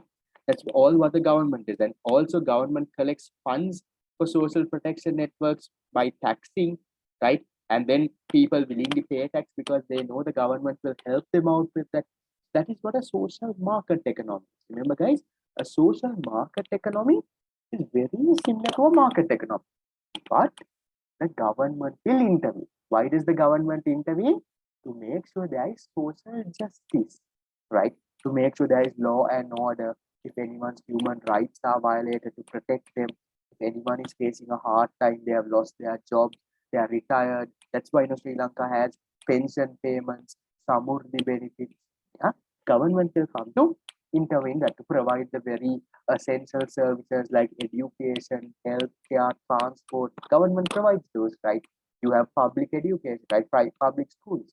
Yeah. So remember, guys, social market economy is also mixed economy, right? So remember here, examples of mixed economy. Yeah. So mixed economy is only divided into social and socialist, right? So a social is very similar to a market economy, but the government will intervene. That's the whole story there. Okay. Yes, guys, this tute is there in the BYC group. I just sent it at the beginning of the class also. Yeah. Yeah, fine, guys. Questions, problems, issues.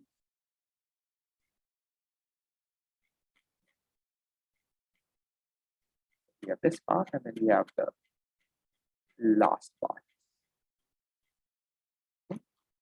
Okay. So then, leave it here. Okay. So we'll now look at this.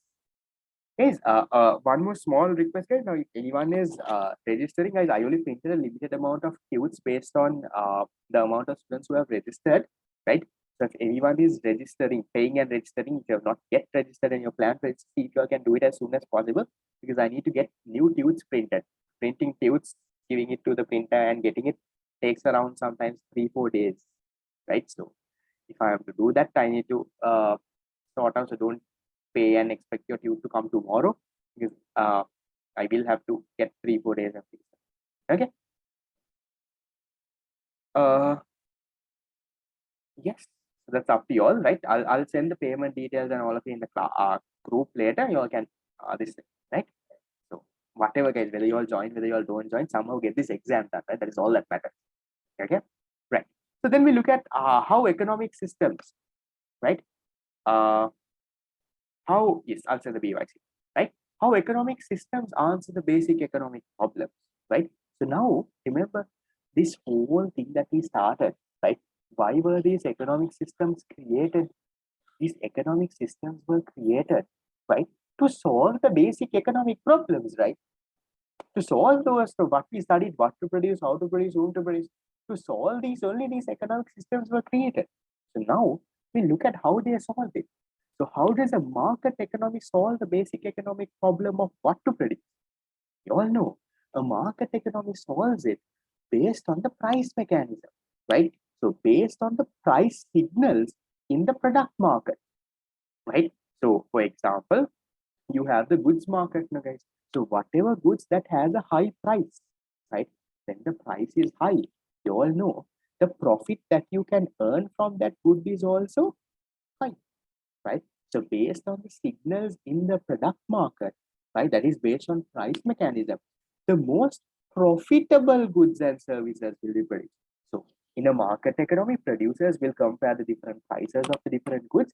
They will see what is the most profitable thing, and they will go and produce the most profitable goods and services. They are not going to think, no, this is going to harm the economy. Now, for example, if cigarettes is what is going to give the highest profit, they will go and produce cigarettes, guys. They are not going to think, if people smoke, it's going to harm the economy. No, not no nonsense like that. Profitable, I will produce. That's a market economy. That's how they decide what to produce. Then, based on this, guys, based on the next question, how to produce? How does this market economy decide how to produce? Again, right? They produce this based on the price signals issued from the factor market, right? Again, based on price mechanism, right? Their objective is to maximize profits, guys. So whatever method, remember we spoke of labor intensive, capital intensive, whatever that is cheaper, right? Whatever method that will maximize their profit and minimize their cost, they will choose that method. Now, most of the people say that, what market economy, how to produce, they use capital intensive. There's nothing like that, right? Whatever method that is cheaper from the two, whether if labor is cheaper, they will use that. If capital is cheaper, they will use that. Yes, most of the situations, capital is cheaper, right? Using machines are cheaper. But that does not mean they always use machines, right? So whatever method that minimizes their cost, right, and maximizes their profit, they will choose that. That is how they answer the question, how to produce. And then the final question, whom to produce? How does a market economy answer that? To decide on the whom to produce thing, guys, what do? They look at who are the people who can afford this good, right? So whom to produce will be issued by all using the price signals in the goods and factor markets both, right? So output will be distributed among parties with purchasing power. So I have, let's say the market economy has produced 1,000 goods. So if there is a person who has money and he is able to buy all the 1,000 goods, they will give all the 1,000 to him. They will not bother, okay, no, I have to give the other person also. Let's say market economy produced 1,000 loaves of bread. Let's say I have money to buy 1,000 loaves. I went and bought it. Market economy will give it, right? Based on purchasing power. So if I have the money, I can take everything I want. They will not think, no, if this fellow takes all the 1,000 bread, other people can't eat, no, right? What are we going to other people? They don't care about that, right? So that is why we say, guys, in a market economy, there can be income inequality, right? So there can be people who are getting a large amount of the goods and services, because as long as you can have money, right, you can go and get it. No one will interfere. No one will say, no, 1,000 beds are too much for you. No, please buy only little or give little for someone else. No, right? You have purchasing power, you will get the good. That's how a market economy answers the three basic economic problems. Shape, questions? Yes. Okay. Then, how does a command economy answer this, guys, or a planned economic system? Now, they do the opposite, right? A planned economic system, when they are deciding what to produce, what do they look at? They don't look at profit and all of that, guys. They, based on the plans of the Central Planning Authority. Now, the Central Planning Authority will kind of do like an analysis. They will see, okay, well, these are the inputs we have, these are the goods we can produce from it, this is what is the most beneficial good for the society. So based on that, right, they will make their plans, and according to that only they will produce the goods themselves. They are not going to produce about the profitable, no, right? So command economic system, they're going to make certain plans and produce the goods that provide the greatest social welfare. Then how are they going to decide how to produce? Again, through the plans of Central Planning Authority, the plans will focus on producing in a manner that gives the full benefit to the public. Now, for example, right now, maybe sometimes if you can use a machine and produce that good, maybe it's cheaper. But then in the country, there are so many people who are unemployed, who don't have jobs, right? So then what will the command economy do? Rather than producing with machines, they will use labor intensive, whatever method that gives the best benefit to the public. That is the method that they will use. So they will use a method that maximizes the social benefit. And again on whom to produce. Now, in a market economy, based on price mechanism, whoever who has the goods can come and take it. But in a planned economy, it will not be based on that. It will be based on, right? They will make proper plans, right? The government will make sure everyone gets an equal income. They will tax the rich people, give the money to the poor. They will give what pensions. They will give some of the benefits. They somehow make sure everyone's income is equal and make sure that everyone gets a equal amount of it. Now, I'm not saying that they will go house by house and give everyone, this is your loaf of bread, this is your loaf of bread. They're not going to do that. But they will make sure everyone's income is equal, right? Everyone has proper education, everyone is getting a proper income, right? And then if everyone is getting, let's say, 100,000 income, then everyone has equal opportunity to buy equal amounts of goods, right? So government will do that. They will minimize the disparities, right? And they will make sure there is social equity. That's how they will distribute the goods. Yeah? And then finally coming into a mixed economy. So how does a mixed economy answer? Now it's a combination. So in a mixed economy, guys, the private sector will mainly use, now again, also remember mainly it's price mechanism, right? Remember I told you from the two mechanisms, price mechanism is more dominant, right? So mainly using price mechanism, they will produce the most profitable. However, the government will only intervene. Think of Sri Lanka, right? Private sector produces the most profitable goods, but the government also intervenes, right? To make sure there is social welfare, they provide public transport, free education, free health care, right? Government comes and does stuff like that, right? Then how to produce? Again, based on price mechanism, whatever that is more cost effective, that is what they will produce. But then to make sure there is social welfare, what does the government do? They provide tax benefits to labor intensive industries, they put wage controls, they provide subsidies, and then they also control environmental pollution. Government also comes and intervenes. And then again, whom to produce? That also again mainly based on price mechanism. Whoever who has the money in Sri Lanka can go and buy. But what will the government do? They will make sure there is taxes. They will take the money from the rich and give it to the poor. They will have transfer payments like pensions, some of the benefits, like price controls, different things like that. So remember, that's a mixed economy, mainly using price mechanism, but the government also intervenes to make sure there is some sort of equality. That is how the three economic systems answer the basic economic problems. Right? This is a very important area, right? Usually, if you take 10 past papers, from 10, at least 5 past papers kind of has this question. Okay, shape are we okay? Yeah.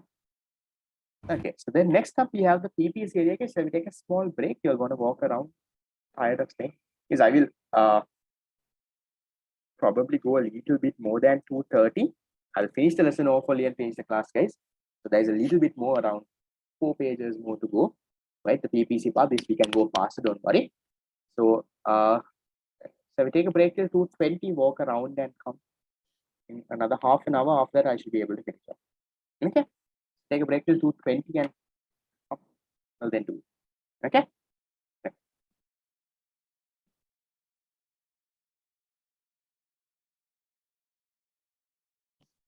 Okay, right.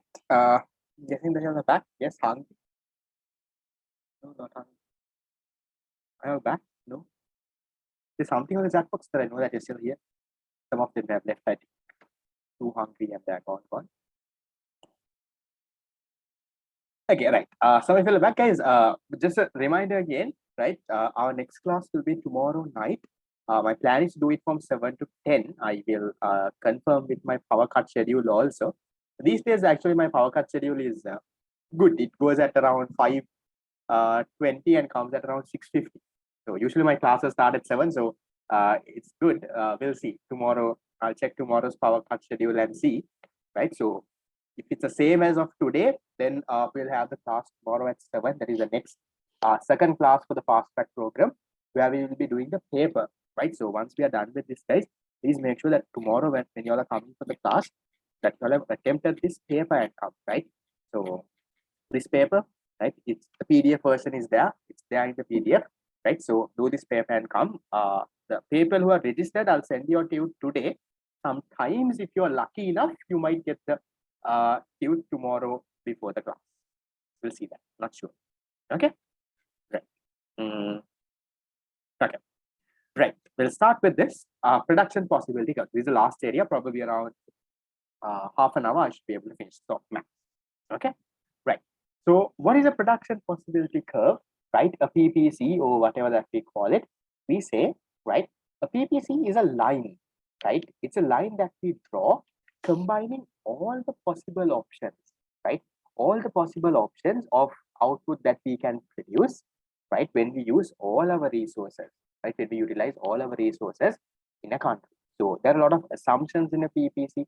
We assume that there is only two goods that are produced, right? Economy is using all of its resources fully, right? So after making all of these assumptions, right, a line drawn showing the different combinations of two goods that can be produced. So then, right, it shows the maximum that we can produce. So what are the determinants of PPs, right? So how does one country be able to produce more, but another country is able to produce only less? Now, for example, Sri Lanka's PPC, let's say something like this. But let's say Japan's PPC is a much bigger PPC. Why is that, guys? Why is there a difference between Sri Lanka's PPC and Japan's PPC? It's based on the determinant, right? So a country's PPC, right, an economy's PPC depends on mainly two things. Number one, based on the resource endowment, that is how much of resources you have, right? How much of land, labor, capital, entrepreneurship you have. So maybe Japan, right, a country that is very rich with machines and all of it, they have a lot of resources, right? So their resource endowment is high. So their PPC is bigger. They can produce much more. But Sri Lanka, right, we are outdated still. So our PPC is much smaller. So we can produce only a lesser amount of goods and services. The second factor, right, the second determinant is the factor productivity, right? So what is the levels of technology that we are using? Our management techniques, as you can say management techniques or management methods here, right? The human capital, that is the knowledge, the experience of our people, right? Division of labor and specialization, those sorts. So whenever this resource endowment or whenever this factor productivity, whenever it increases or if it improves, what happens? The PPC will shift outward. Now we are able to produce more, no? Right? So whenever this decreases, whenever our resource endowment to our factor productivity decreases, PPC will shift inward. Yeah. So these are the determinants of the PPC. So what is the PPC showing us? PPC is showing us what is the maximum amount of goods and services we can produce. So when we have more resources, we can produce more, right? Obviously, PPC will shift. If we have less resources, PPC shift inwards, right? And then your productivity. So always remember, guys, right? I have highlighted this here itself and put your PPC, right, will only shift inwards or outwards, right? It will only shift inwards or outwards if your resource endowment or if the resource productivity changes. So only if one of these changes, guys, your PPC will shift. Now, for example, how can your land change? You can say, okay, discovery of new oil deposit, land increase, PPC shift outward. How can labor change? Let's say, okay, COVID-19, a lot of people have died. PPC shift inwards, labor has fallen. Or let's say because of COVID-19, okay, let's say because of the economic crisis, a lot of people have migrated Sri Lanka, right? They migrated out of Sri Lanka. Labor people shift inwards. Yeah. So maybe capital, let's say, say Sri Lanka purchases, new machines and vehicles from Japan. People shifts outwards, right? Maybe entrepreneur, something, yeah. Then productivity. Let's say Sri Lanka is practicing, utilizing latest technology. People shifting outward. Let's say management methods have improved. People shifts outward. Human capital. Let's say we train and provide education to our employees. People shifts outwards, right? So remember, when any of these increases or decreases, your PPC will start to shift. For any other reason, PPC will not shift. So then, again, about the assumptions, I think I highlighted this a little. What are the assumptions when drawing the PPC? We assume that only two goods are being produced in the economy. We assume that, yes, guys, I'll send this recording as soon as possible before the second. Okay. We assume that the resource stock is constant, that there is only very limited resource stock, that it doesn't change, right? The technology is constant, and also we assume that there is full utilization of resources with maximum efficiency. Yeah, so those are the normal. Then, guys, right, if you look at the PPC, right, if you look at a PPC, there are straight line PPCs. PPCs is a straight line, the slope. Some PPCs are bowed outwards, like some PPCs are like this, right? So remember, guys, the slope of the PPC or the shape of it, right, represents what? Represents marginal opportunity cost, right? So according to the behavior of opportunity cost, now we don't talk about decreasing opportunity cost. We will not talk about this, right? So we will talk about constant opportunity cost and increasing opportunity cost. Yeah. Yes, PPC. Yeah. So for example, if the economy is experiencing constant opportunity cost, then the PPC would be a straight line. If the economy is experiencing increasing opportunity cost, then the PPC will be bowed outward. So what is constant opportunity cost and what is increasing opportunity? Now you will have some idea, right? So I'm not going to very basics, guys. I'm assuming that you have some idea about what these are. Okay. PPC shows the potential output, guys, not the maximum output. The maximum sustainable output. There's my note says maximum. Right, combine the maximum. Okay, so maybe you can, okay, add the word maximum sustainable output if you want. Yeah, maximum sustainable output is what you mean, the potential output. Okay, don't worry about it. Okay, then what is constant opportunity cost, guys? Constant opportunity cost is where when you're increasing the production of one good by an equal amount, the amount of the other good that you have to forego remains constant. Now, for example, every time you increase the production, have I given a graph? Yeah, here, constant opportunity cost. So every time I increase the production of this, there is this good called calzones. I'm not very sure, it's a food item, right? So every time you increase this by, let's say 10, right? 40, 50, 60. Every time you increase this by an equal amount, the amount of the other good that you forego is also the same. You are decreasing by an equal amount, no 10, 10, 10. Yeah.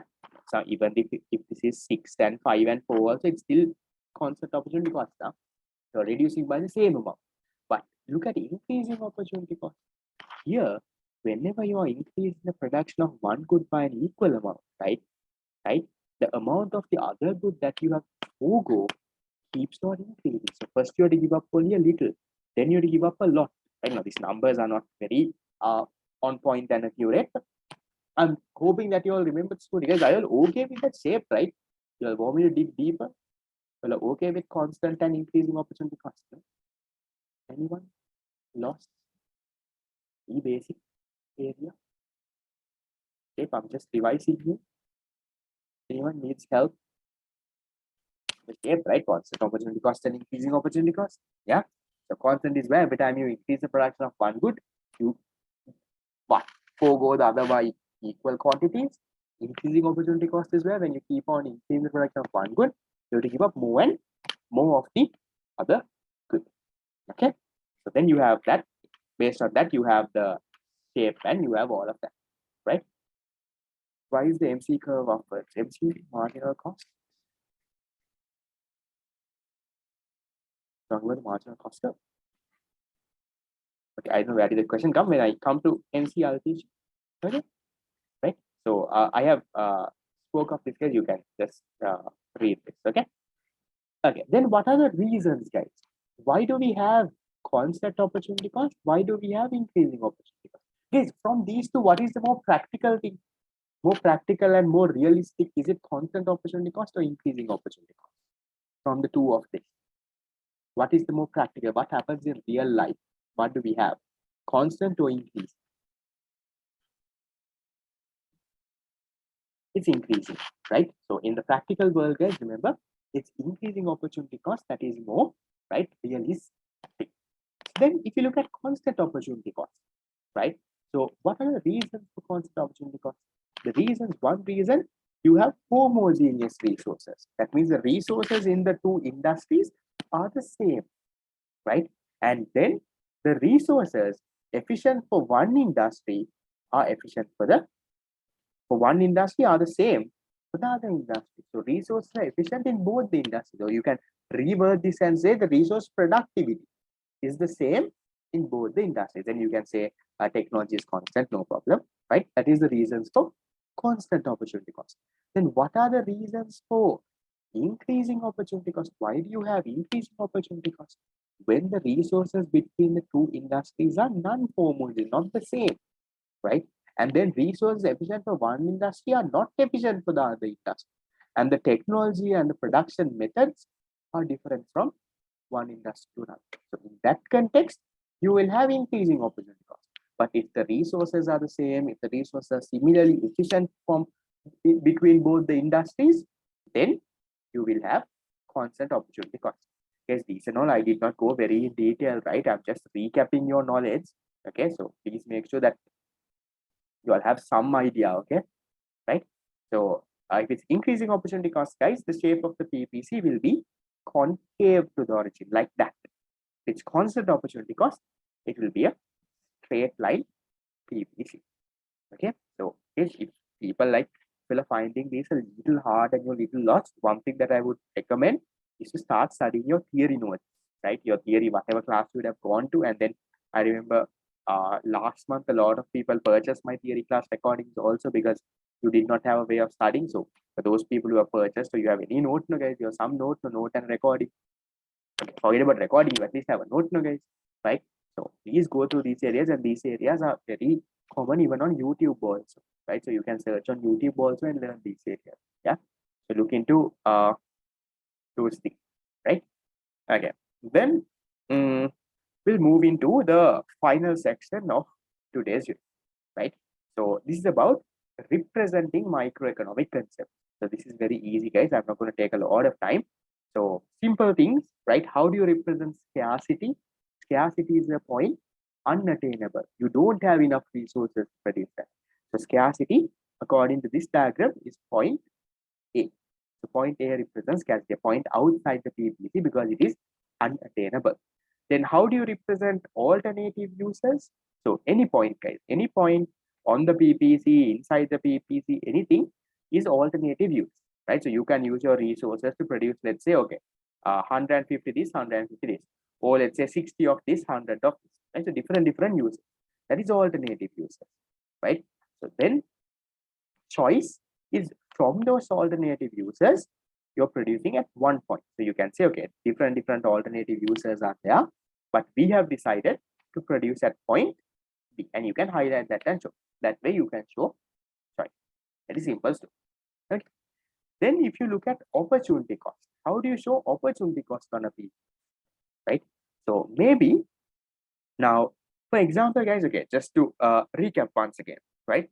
Now, if you go from point A to point B, right, you're increasing the production of capital goods by 30, 150 going to 180.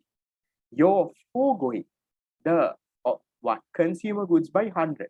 So what is your opportunity cost of increasing capital goods by 30 units? The opportunity cost of increasing capital goods by 30 units is what? Is 100 consumer goods, right? So increasing capital goods, when you increase capital goods by 30, what do you have to forego? You have to forego 100 consumer goods. So that is your opportunity cost. So you can show that with arrows like that. Yeah. And then if I show the other way, what is the opportunity cost of, let's say, going from B to A? Can you tell me that? What is the opportunity cost of going from point B to A? That means when you're increasing consumer goods, what is your opportunity cost? Your opportunity cost is exactly 30 units of capital goods. So you have to forego that, right? Then if I ask you, what is the opportunity cost of producing 200 units of consumer goods? What is the answer for that? What is the opportunity cost of producing 200 units of consumer goods? Opportunity cost of producing 200 units of consumer goods? Exactly. Because you're producing 200 units of consumer goods, you can only produce 150 capital goods, right? So how much of capital goods can't you produce? You can't produce a 50, right? That is your opportunity cost, right? Then what if I ask you, what is the opportunity cost of producing 150 capital goods?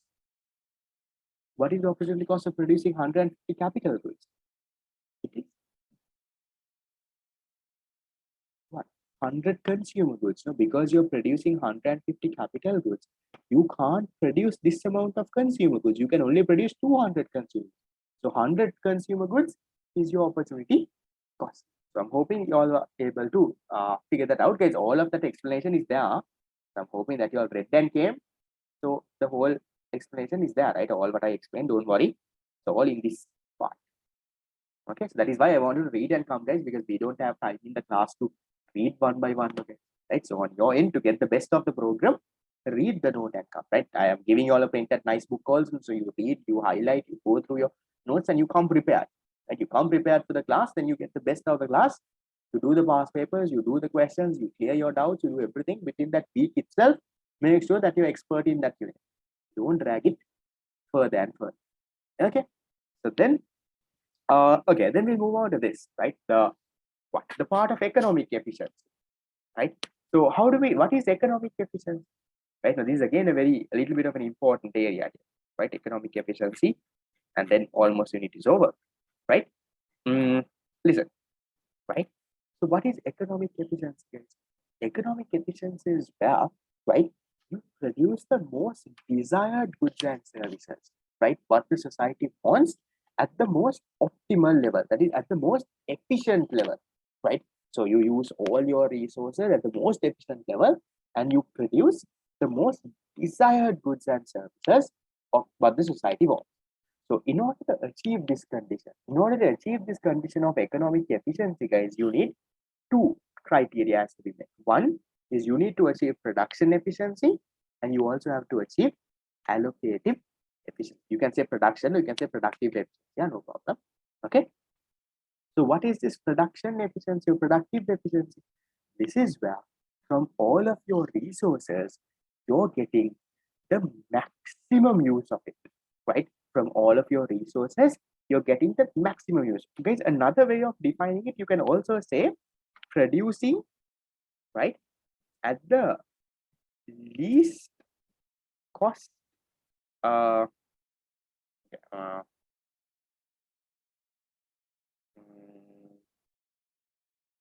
producing in the okay, producing, let's say, in the least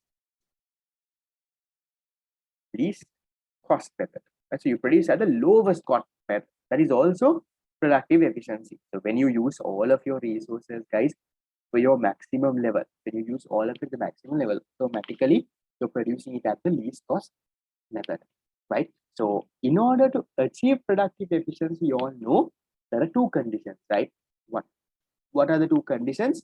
You have full employment, you have full production. So what is full employment? Full employment is where, right now, to get the maximum output from all of your resources, number one, you should employ all your resources. You have to make sure that all your resources are employed in the production process. So let's say the economy has 100 labor units, all 100 should be working. That is full employment, right? And then full production. So all 100 who are working has to be utilized. to its maximum sustainable level. So all 100 people who are working should be working at least 8 hours a day, right?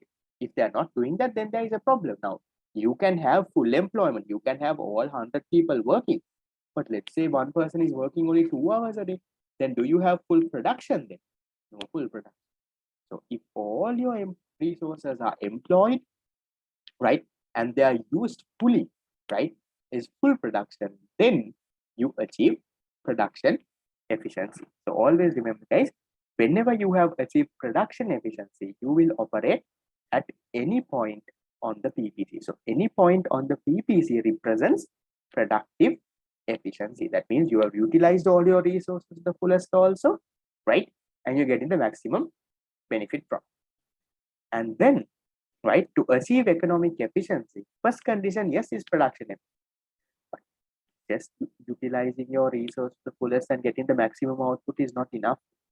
You have to utilize your resources to the fullest and get the maximum output to produce what the society wants, right? So just production efficiency is not going to be enough. You need to also have allocative efficiency. So you have to distribute your limited resources based on the society's preference. In simple words, you have to produce what the society wants. Yeah. So the condition here is your price has to equal to marginal cost. In other words, a marginal benefit equal to marginal cost. How does that work? It's like this case. Now, this you can have another diagram here also on this side, right? So you can have another diagram connecting to this two marginal cost and marginal benefit diagrams, right? So you have the PPC, right? Any point on the PPC, point A, B, C, all of those are productively efficient. So there is productive efficiency. But only point B, right? The point where the marginal cost and marginal benefit. Now, this diagram is for consumer goods. This diagram is for capital goods, right? So this is marginal cost, marginal benefit. So where these two intersect, right? This point is the point where you have productive efficiency and allocative efficiency both. So that point is the point where you have economic efficiency. Okay, so have that in mind. Then, yes, is that okay? Fine. Just a small recap. Are you all right? Does it ring a bell? Remember things? Yes. Okay, good question. Why is the marginal cost curve upward sloping? Guys, the marginal cost curve is upward sloping because of what? Now, have you learned increasing opportunity cost? When you produce more and more and more and more of the unit, what happens to opportunity cost? It increases, right? We say in the real world, when you produce more and more of a unit, right, the opportunity cost increases. You have to give up more and more of another good. So that is why this happens, guys. When you produce more and more, right, your marginal cost, that means cost of producing one additional unit, keeps on increasing because you have to sacrifice more and more now. Yeah, that's why marginal cost is increasing. Yeah, upward sloping because of that. When you produce more and more, you have to sacrifice more and more. Yeah. Yep. We'll talk about marginal cost more in detail in unit number 4 as well. Okay, right. Then we have a little bit more other things, right? A few macroeconomic concepts. Yeah, so okay, again, right. So yes, cost of production increases, law of supply. So what are the reasons for law of supply? You're increasing opportunity cost, right? Increasing marginal opportunity cost, right? So when you produce more and more, why is the law of supply or this thing going up? Because to produce more and more, your cost increases, your opportunity cost increases. Yeah. So that is why it's that. Good to see you'll connect a few things also. Okay. Right. Then when you represent macroeconomic concepts, what kind of things, easy things, guys? So how do you show full employment? Full employment is a point on the PPC, right? How do you show unemployment? Unemployment is a point inside the PPC. So maybe if the question says moving towards unemployment or increase in unemployment, then you can draw an arrow and go like that. Okay, simple thing. Then how do you show an economic recession? Remember we talked about a recession in the beyond the classroom class as well. What was a recession? A recession is where, because of COVID-19 and all of it, right? When there is no demand for goods and services, right? The aggregate demand decreases, right? So people don't spend, so demand decreases. When demand decreases, the production also decreases. Yeah. So production, when the production decreases, what do firms do? They don't have to employ the same amount of resources. They fire people. Machines are just left. Yeah. There is unemployment created as a result of it. That is what happens there. That is why we show it with a point inside. Again, guys, please make sure that you're comfort beyond the classroom as well, because I explain a lot of things there. Yeah. So long-term situation of a recession. So if this recession continues for 2 or more quarters, then it would lead to economic depression, right? So if the recession continues for a long period of time, then it leads to economic depression. So then the PPC will shift inwards. Why? Because if the recession continues, your resources will start to get destroyed. No, your machines that you just kept now no longer they are working. So capital stock has decreased now. PPC shifts inwards. Okay. And then yes, now with COVID-19, you can say there is a depression. Now, there's another angle of looking at this as well, right? You can talk about how people are dying because of COVID-19. Yeah, you can talk about that angle also. So labor resource also has fallen. Yeah, you can look into that. Ideally, now COVID-19, you can look at the PPC shifting in. Okay, and then economic growth, guys. I'm hoping most of you all know this, right? So how do you show economic growth? By shifting the PPC outwards. But sometimes there can be economic growth only in one industry, right? So let's say only good Y, only that industry has growth. So then PPC will shift like this. Yeah, that is also done.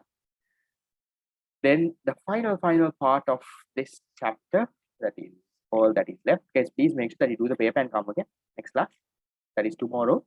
Okay, and attempt the past papers also. I know now the study plan was supposed to happen in Monday and so I was supposed to do it, but see, since we have done the past papers in Beyond the Classroom also, so please go through the past papers, do from 2011 to 2021, right? So make sure you've done that. And then the final one, current consumption and economic growth, right? So if you look at this, you all know, right? I explained this in Beyond the Classroom also again, guys. Guys, please, that's what I'm telling you, please do come for Beyond the Classroom, the past paper discussion, because I have taken time and I have explained this in that, right? So if you look at two countries, right? Let's say country A and country B, right? So let's say usually a country, guys, can produce two types of goods, consumer goods and capital goods. Now, consumer goods are the goods that you consume on a day-to-day basis, your food, your clothes, those things. Capital goods are like the machines, those stuff, right? Why do you produce capital goods? In order to produce more goods with those goods. So why do you produce a machine? So that that machine can produce more goods. So two types of goods the economy can produce. You have capital, you have consumer. So let's assume, right, that country A, shown by the first graph, they are producing a lot of consumer goods, right? So they're producing a lot of consumer goods, but a very little capital. But country B, in the second graph, they are producing a lot of capital goods, but only a very little consumer goods. So what happens? The country that produces more consumer goods, right? Their current living standard is high. They have good food, clothes, right? So current living standard is very good. But in the future, they will grow only a very little, right? Why? Because they are producing very little capital goods. With capital goods, because you can produce more and more goods, right? So the future growth potential is very low. But if you look at the second country, they sacrifice their current opportunity, right? Their current consumption, they consume only less, right? But can you see, in the future, they grow a lot. Their PPC shifts by a greater distance. Why?